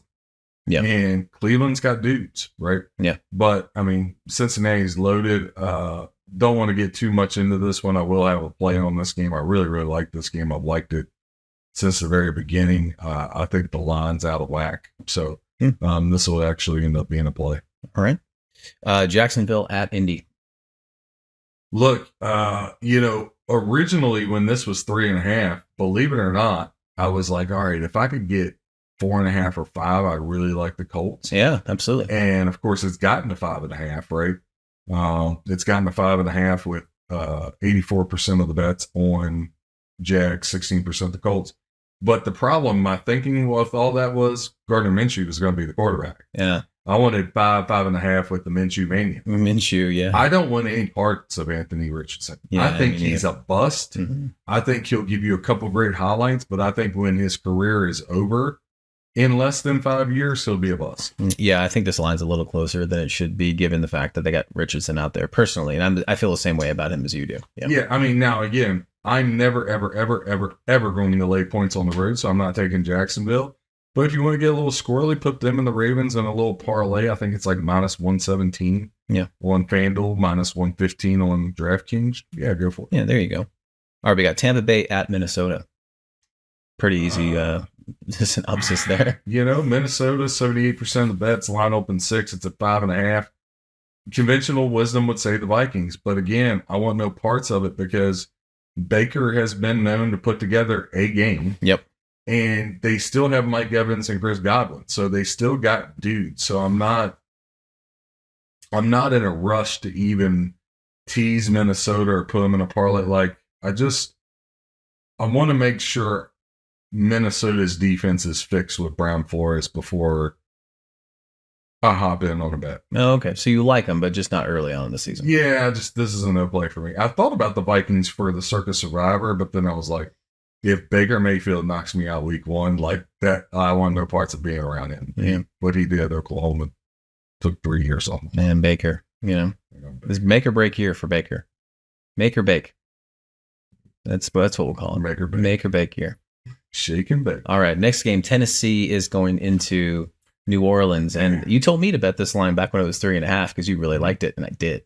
Yeah, and that was a while ago, so it's still sitting there. And I noticed also last night on VSiN when I was watching it on your 100-inch screen TV, however big it is, there was actually quite a bit of the handle was going towards Tennessee, whereas quite a bit more of the public, I think, was a little bit more on the Saints. It was a little lopsided, and it made me kind of think that the Sharps really like the Titans in this one. Yeah, Sharps like the Titans here. If I'm first of all, I think it's one of the better games of the weekend. Yeah, I'm excited. Yeah. I think this is one of the 3 best games of the whole weekend. A lot of people are like, Saints, Titans. Look, Titans are a really good football team. They had a down year. They got decimated by injuries. And then I want to see Derek Carr with the Saints. Mm-hmm. And can Dennis Allen not screw this up? Yeah. Right? So there's just a lot of dynamics. I think no matter how the game comes down, it's a field goal game. So the fact you got 3.5, I would like that. At straight +3 or straight -3, I don't really want any of the parts. I think a good play, a lot of people are like, teasers. Look, I've had a lot of success with them. I think Tennessee, if you want to, and here's another thing, people talk about 6-pointer odds, -115, 7-pointer, you got to lay like -130. Listen, if you picked at 70% on the teasers, -130 ain't going to kill you. Tennessee +10 and a 2-team 7-pointer would be really good value. There you go. All right, cool. Next game, San Francisco at Pittsburgh. Don't want to dive into this one too much. This is tied for my favorite game of the week. There's interesting. There's 2 games that I absolutely just love. Like just love. I'm ready to just fire at the window to make up for last weekend. But I think it's going to be a great game. I think it's going to be a very close game. nothing in this game would surprise me, but I just, with the study and the work, I just have a strong conviction on this game. So that's about all I can really say about it. John at bccsports.com. If you want to know more. If you want the winner. Yeah, there you go. Arizona at Washington. This is also a very interesting game, but not for all the right reasons. Washington. Look, I've been a Redskin fan a long time. This should be an automatic walk the dog. But this is just what they do. They play down the competition. Ron Rivera is one of the 3 worst coaches in the National Football League. So there's no way, even though 76% of the bets with the Commanders, 24% on the comeback with the Cardinals, there's no way I'm laying 7 with Washington. However, I can't resist the chance because I do think there is value with them. So one of your NFL free plays is going to be a 2-team 7-point teaser. We're going to take the Redskins down to a pick'em, and we're going to take them down to a pick'em, and we're going to take the Las Vegas Raiders to +11. All right. Heard it here. There's one of your free plays, you guys. Yeah. 2-team teaser. The Redskins and the Raiders. Yep. All right. 2-team 7 points. 7 Redskins points. at a pick. We're lay $1.30 depending on where you shop for your shoes. Last game to round out the morning or early afternoon, depending on what part of the country you live, is Houston at Baltimore. Yeah, I mean, what can you say? What can you say about this? Baltimore, I think I'm going to say they're going to walk the dog. That's what I think. Easy peasy. Easy peasy. Yeah. I mean, 10's a lot in a week 1 game. I mean, a lot. Baltimore's offense hasn't, new offensive coordinator Mike Munkin, they haven't been on the field with, we don't even know if OBJ's going to play week 1. Right. He's questionable, but there's just too many unknowns to go actually lay the 10. But I mean, there's no doubt who's going to win the game. Very intrigued to see D'Amico Ryans, and see how I love D'Amico Ryans. Yeah, I love him too. And obviously don't want to see them succeed, but, excited to see what he does there in Houston, how he changes the culture and what might be different. Not saying we're going to see that all in, week 1. No. But, I'm intrigued. Growing pains. Yeah. Houston's going to struggle, but I think if you give D'Amico Ryans 3 years, 4 years, he'll have that team in the play. Agreed. Green Bay at Chicago is our first game in the afternoon, our 4:00 game. Yep. So this one you got 72% Chicago, 28% Green Bay. This line was really setting at 2.5. But what you got here is you got some wonky movement, right? All the money's still going to Chicago, yet the line keeps coming down. So your second free play is going to be the Green Bay Packers. You could take the +1.5 if you want to. So that's going to be the play. But, I think they win this game. You like the Packers here? I just, first of all, the Bears got to prove to me that they're not the Bears anymore. Yeah, right. Like the Justin Fields hype, and I'm like, yeah, but Eberflus is still the daggone coach. Mm-hmm. Right? And when I look at Green Bay, people made and we even made jokes about Jordan Love. But there's a lot of talent on that Green Bay roster. Mm-hmm. They got a really good offensive line. They got a really good defense. Christian Watson showed some great flashes. Dobbs showed some great flashes. They draft the tight end, right? He's going to help them tremendously. And even though Green Bay wanted out of the Aaron Rodgers business, there were quarterbacks available. Sure. So with that roster, they would have kept Jordan Love around, and I've heard some people say, oh, well, he doesn't pop. God doesn't need to pop. You know what I mean? Like, there's been plenty of quarterbacks who go to the Super Bowl that didn't pop. Right. Alex Smith never popped, but he made the playoffs every freaking year, right? I think Green Bay makes playoffs. I think Jordan Love looks better than people think, and I think Green Bay gets the win here. Yeah, I think Green Bay staff's too also excited about life after Aaron Rodgers, just to kind of put that behind them and just start fresh, and work with their own team that they've kind of constructed at this point with LaFleur, at the helm. And what was the thing, Aaron Rodgers doing the whole built in Chicago, and everybody saying Aaron Rodgers is in Chicago. So now I think, again, public perception is, all right, he's gone. Chicago is supposed to be this breakout team. They're at Chicago week 1. Last year, the Bears beat the 49ers week 1. They're going to crush Green Bay. I don't think that's how it plays out. I could be wrong. It would be just like a Chicago team to come out and disappoint in that fashion, wouldn't it? Wait. Next game, the Raiders had Denver, divisional game, week 1, which is kind of interesting. Yeah. So Jimmy G, he's healthy. Yeah. At the start here. This will be the third free play is the Raiders +4. Man, you're just doling them out tonight, huh? Yeah. So that'll be the Raiders. Get a little extra money in your pocket or something? A little extra. Look, Jimmy G, Devontae Adams. I'm not sold on Denver. Denver's a wild card. One thing you're going to get with the Raiders, they got a ton of weapons, right? Mm-hmm. Yeah. Hurst, the tight end, they draft Michael Mayer, that Chop was just talking about, his man crush. Devontae Adams, probably him and Justin Jefferson and Jamar Chase, 3 best wide receivers of the game, hands down. Hunter Renfrow, there's so much there. And Josh Jacobs, obviously. Offensively, the Raiders' skill players are better than San Francisco's were. Yeah. Right? With that. So, maybe George Kittle, all right, you got me there, but their wide receivers are better than Debo and the running back. Jimmy G was pretty much gone by the time McCaffrey got there. So I like the Raiders here to cover the 4. If you can get 4.5, grab it, even if you got to lay 120, 125. I really like the Raiders in this spot. I think they keep it close, and I wouldn't be surprised if they got the win. Yeah. All right. Next one, Philadelphia at New England. This interesting game. 83% of the bets on Philly, 17% New England.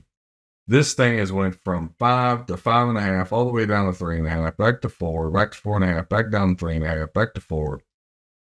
And everybody and their mother is going to bet the Philadelphia Eagles. Mm-hmm. And I'm not saying you run to the window and bet the Patriots, but I don't want any parts of this. Because gun to my head, I'm either taking the 4.5 or I'm not betting. Yep. I'm taking the home dog with the Patriots. Listen, all this saying, well, he doesn't believe in Mac, all of a sudden he cuts all the quarterbacks off the roster and it's just Mac Jones. Mm-hmm.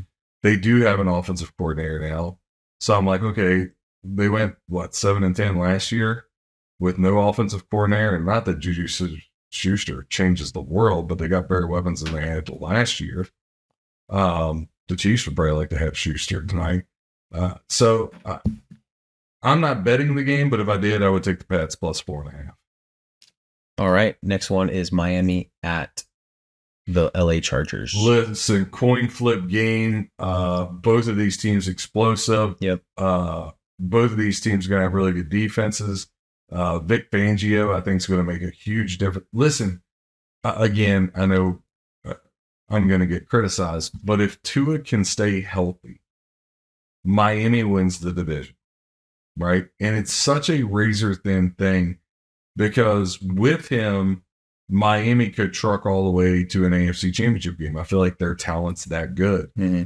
Without him, like last year, they were able to get in the playoffs. I don't think they can get in without him. You know what I mean? I know Mike White's there, and everybody's like, oh, Mike White. Listen, if he was that daggone good, the Jets would have let Wilson go. He kept Mike White, right? He's a backup for a reason, right? Tua is the real deal. He's a winner. He's a proven winner.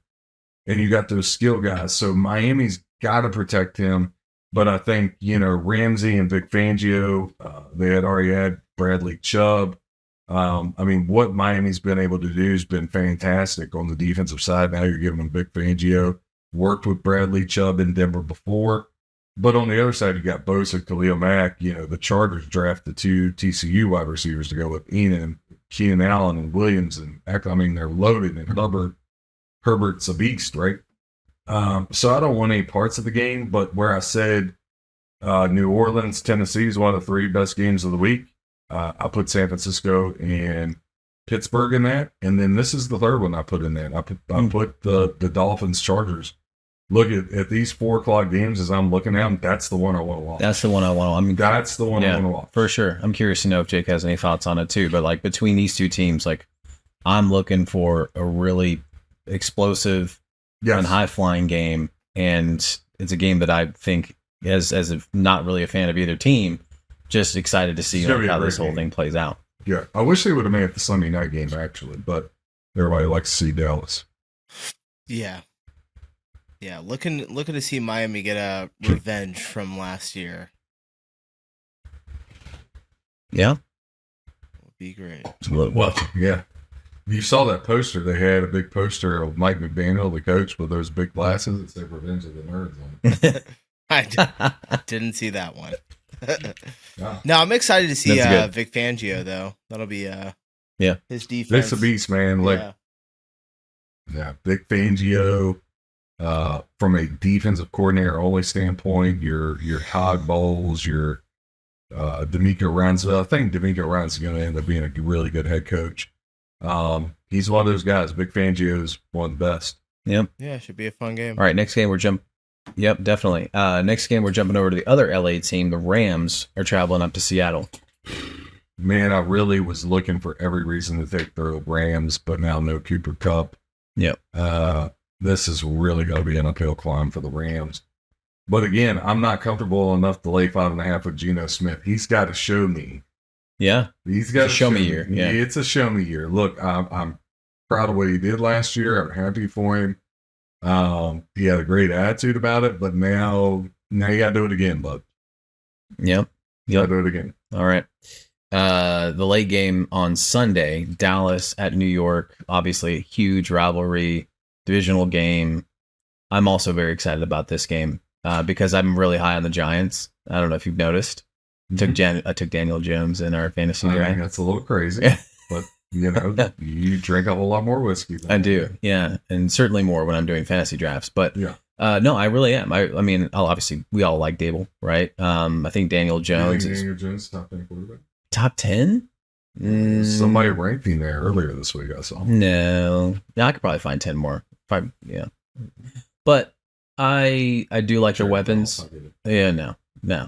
I do like their weapons. I think he's gonna do better than a lot of people think he's gonna do. Obviously, Saquon got a great defense. Like Dable's, just got those guys riled up. So yeah, I think they're gonna do better than everyone thinks. They might, even have a chance to, depending on what the Eagles do, right? And I don't know. I mean, it's. Wait, are you about to call the Giants to win the division? Well, I'm just saying there might be a chance for it at the very, very end. Who knows? Let's see. Yeah, where are my sounds at? I can't do sounds and host a show at the same time. You gotta get together over there. I know. I don't know if I'm with you, but this is gonna be a really good game. Dallas has pretty much owned them.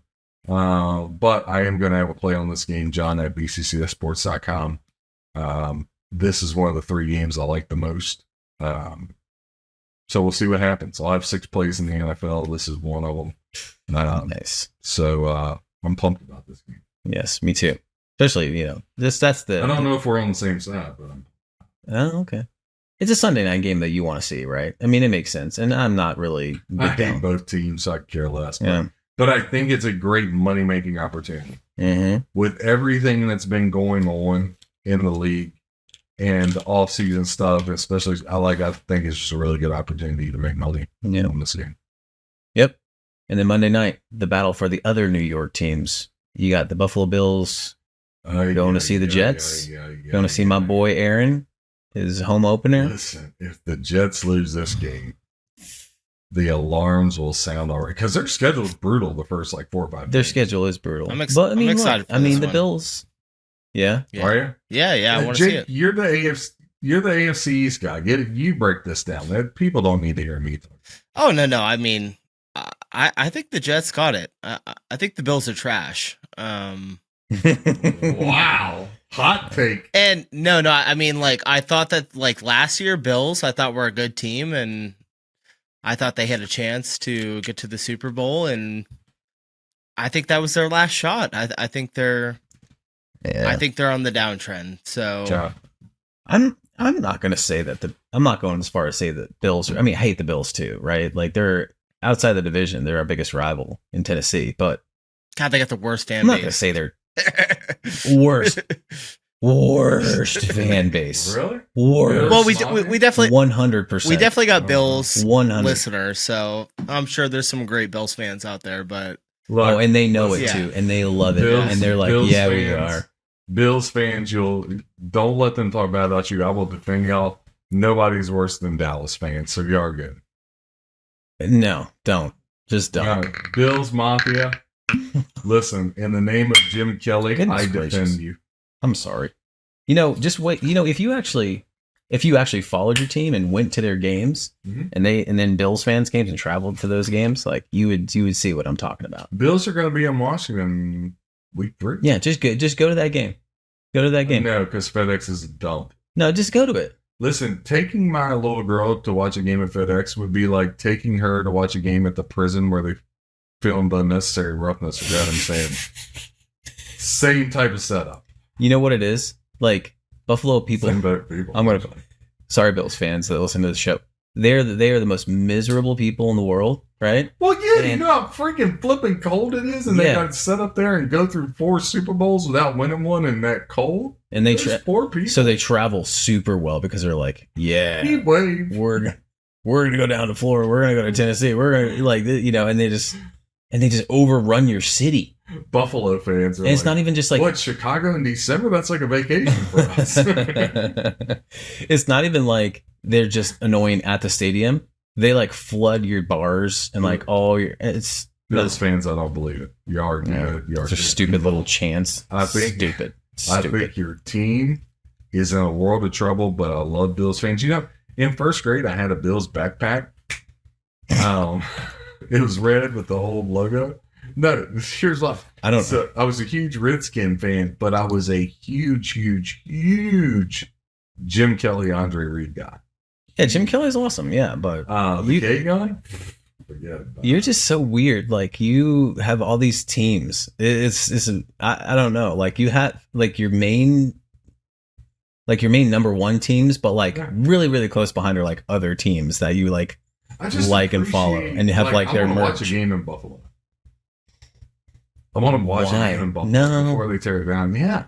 Ugh. I mean, I don't want to be there in like December, with Yeah. my shirt off eating a chicken wing and it, freezes to my nip where I drop sauce or something. But I do Are the wings that good? Are they actually? that's where it came from, buffalo wings. I know. That's why I'm asking.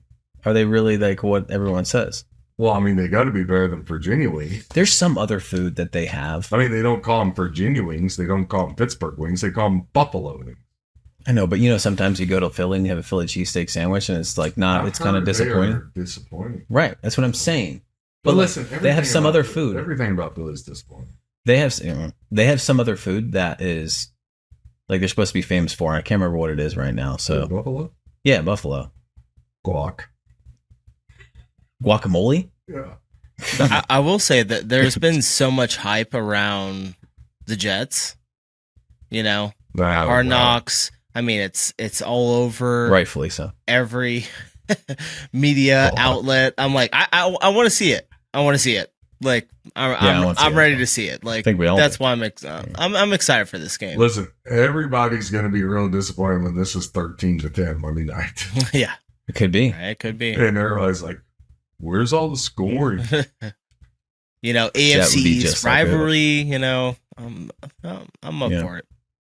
It'll be a really good game. I mean, this is a flip a quarter game, right? But it will be a good game. So I'll watch it. Will I be able to stay up late?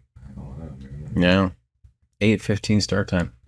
Your time. I mean, it's I'll be back on Central. So That means it's over at 11:30, and that just puts me. I got to be in bed 9:30, 10 o'clock.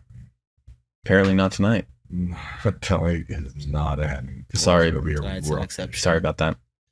All right, well, let's get out of here then. I heard you have some bold predictions for week 1 that you wanted to go over real quick before we jump in the betting corner. Bold predictions. Well, it is kind of part of the Great. betting quarter. Perfect. So bold predictions. One already came true. I said that the Chiefs wide receivers would be trash, and we had Coach Dan, Josh Gold Campbell on our show, and verified that. I think another one is Brock Purdy's going to get exposed. I think that's truly going to happen. I think there's going to be 3 dogs at least that are at least a field goal underdog that win outright, right? So I think there's at least 3, but I'm going to put a number on it and go 4. 4 outright dogs of 3 or more points that win outright. Okay? You follow me? Oh, yeah, yeah. Okay. Sorry, the game has turned into Saturday Night Live, or no, this is Jimmy Fallon. I'm sorry, whatever. I think the Raiders have an offensive explosion this Sunday. Y'all like that? I'm with it. I like Garoppolo. Like, I think he's gonna. Yeah, like we talked about the weapons. Yeah. Jordan Love will impress, and the Packers win. Okay.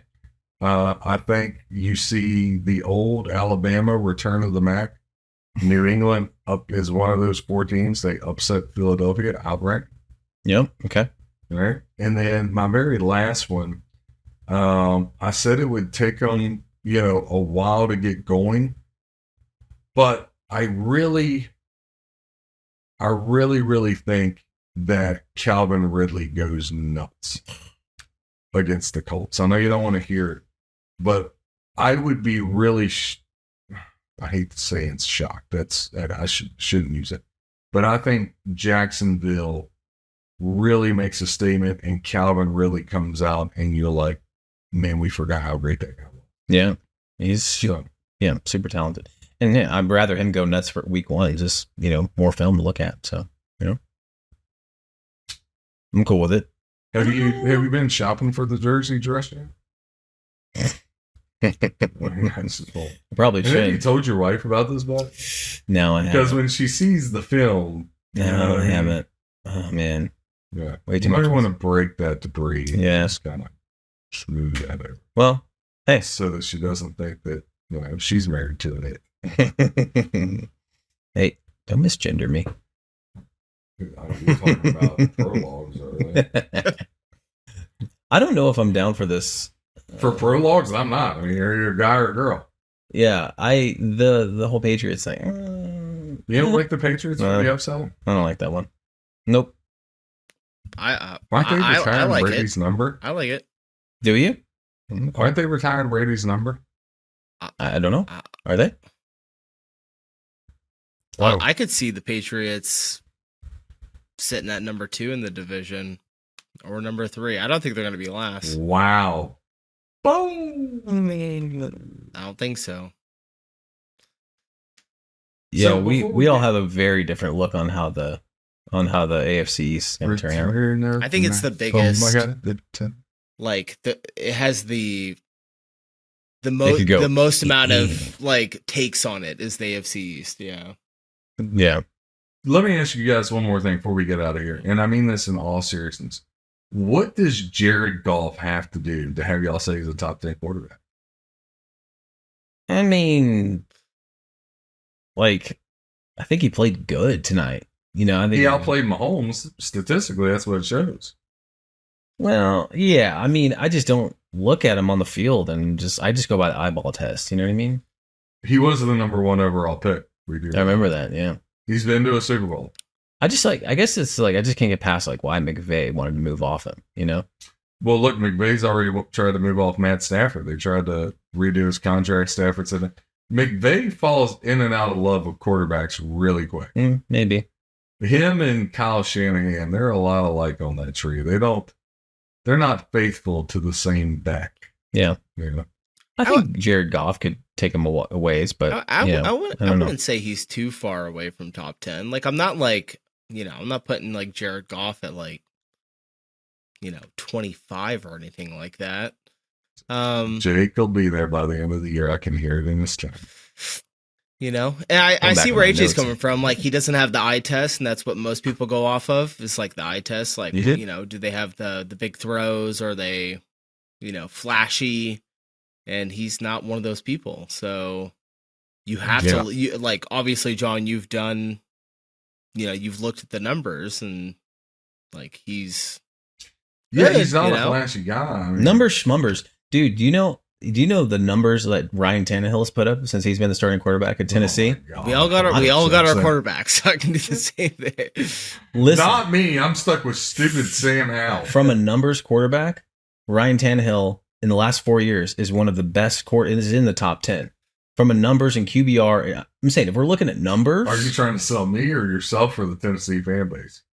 no, I'm not trying to sell anybody. I'm just saying if we're going off straight numbers, like the numbers, they kind of lie sometimes, you know? All right. Well, I would say this for Ryan Tannehill, Titans fans. This was always my argument when Dallas wanted to go to Dak and move off Tony Romo. Who's out there that you're going to get that's better? Like if Tennessee had went and got Derek Carr, okay, he's better than Tannehill. I don't even think I'd want Derek Carr instead of Tannehill. I think Derek Carr is a Super Bowl caliber quarterback. He's just a younger version of Tannehill to me, you know? No, Derek Carr is a beast. With the right team, Derek Carr is a beast. I think he's good. Like Derek I really Carr. like Derek Carr. I like Derek Carr. Yeah. We got to go back and look at your top 10 again, I feel like. The top 10 quarterback? Yeah, I was trying to find it just now. I can't find it. I think my notes, but. Well, look, you're about to see the man on display this weekend. I can't wait for next week. Kansas City at Jacksonville. We're going to have Coach Peterson on after the game. Can't wait. Yeah. Is that going to be me? I just wish John. Tua was healthy, so John would not give shit about that all the time. Yeah, let's just pray for that. Let's pray for our boy Tua. God. He's a religious guy. Yeah, I hope. I really like Tua. I liked him at Alabama. I'm pulling for it, Jake. Yeah. It's the elephant in the room. Look, I just said 10 minutes ago, if he's healthy, will not shock me a bit if Miami's in the AFC Championship game. I think they won the East. Yeah. But without him, they could miss the playoffs. Oh, He's that important. Yeah, absolutely. Yeah, it's make or break if he's healthy or not. Yeah. Don't say it like that. I mean, Yeah. But it is. but then, man, he needs one of those bubbles that kids have. Like that, the big blood bubbles, and you just stick your arms out and kind of roll. Yeah, man, I think I saw like a meme. He put like 15 pounds on. He's been doing jujitsu. Oh, He'll be yeah. fine. Well, easy there, fine. Ryan Clark. Don't be throwing blows. He'll be fine. He's looking swole these days. Don't even put me with Ryan Clark. Oh, That was hilarious. oh gosh, the whole Ryan Clark thing. Ryan Clark. That guy. Yeah. Let's pick some winners. John at bccsports.com. Sign up, like I said, half off here to start. Just give me a shot. No scams, no gimmicks. We just pick winners, man. Right? I'm not going to win every week. That's impossible. Anybody that tells you they win every weekend, every day, every month, there's no way. But season high tonight after the Mariners, a little over 41 units. Hit the 45 games over 500 mark. Baseball's been good lately. To think about how it started, and that just goes to show it's a roller coaster. It's just like the stock market, and you got to be disciplined to do this 365 days a year and turn a profit. 121 games over 500 between college football and NFL last year. So we haven't gotten off to a good start last weekend. It was a little rough, but I think definitely a bounce back, and I'm jacked. I'm excited. I'll be in Vegas tomorrow night. I'll be or Friday night, however we get this out. Friday night, I'll be on X Radio on the Ken Thompson Show. That airs 9 to 11 Eastern time on Sports X Radio. And then I'll have a cool little video for you guys, me signing up for the Circa contest. And I'll get all the pics posted on the website Sunday that put in the Circa, and root me on and win us. We'll root you on, buddy. We'll be here for you. Excited. Yeah. Go do us proud. Yeah. Absolutely. Hey, I wish we could do this all the time. This was awesome. Dude, this was good. Yeah. This was good. Fun. And shout out Greg here, this guy, best producer. Yeah, where are you at, Jake? Can you get catching over? But look, yeah, we got a nice setup, and this is just the start of things to come, boys. So appreciate Happy you to do guys, and it's going to be a great year, man. And hey, we're all going to be together in 3 weeks down there at Old Rocky Top. So I'm looking forward to that. We'll have to do a show when you come down for that too. Yeah, I'm bringing my buddy that I coached basketball with the past couple of years, good friend of mine, Jeff. He's a huge South Carolina fan, so he's going to make Oh, my God. You're bringing a South Carolina fan? Yeah, he's fan? a cool dude. I just figured we heckle the heck out of him. This guy. He's wearing a Tennessee jersey, that'll right? be fun. Look, you need a cock in every group. That's good. No, he needs to. He should probably experience. Calm that. down, Dolan. It wasn't. Yeah. You should experience that. Yeah. I actually am excited for him. Nealon's a place everybody's got to try. Yeah, definitely. And I'd like to start this as a yearly trip we do and just knock off a college stadium each year. So this year we'll start in Neyland. Neyland, yeah. You know, next year maybe we do some in Tuscaloosa. Just let's hit all the big ones, man. Texas, Oklahoma. Let's go up to Eugene. Oh my gosh, that'd be good. Preferably in like September, not November, December. I get cold up there. Yep. Boulder. Now that Prom's there, can you imagine getting a Boulder? That'd be awesome. Yeah. So, yeah. We'll do it for sure. Well, appreciate you guys listening as always. BCCSsports.com. Love you, my winners. See you guys soon.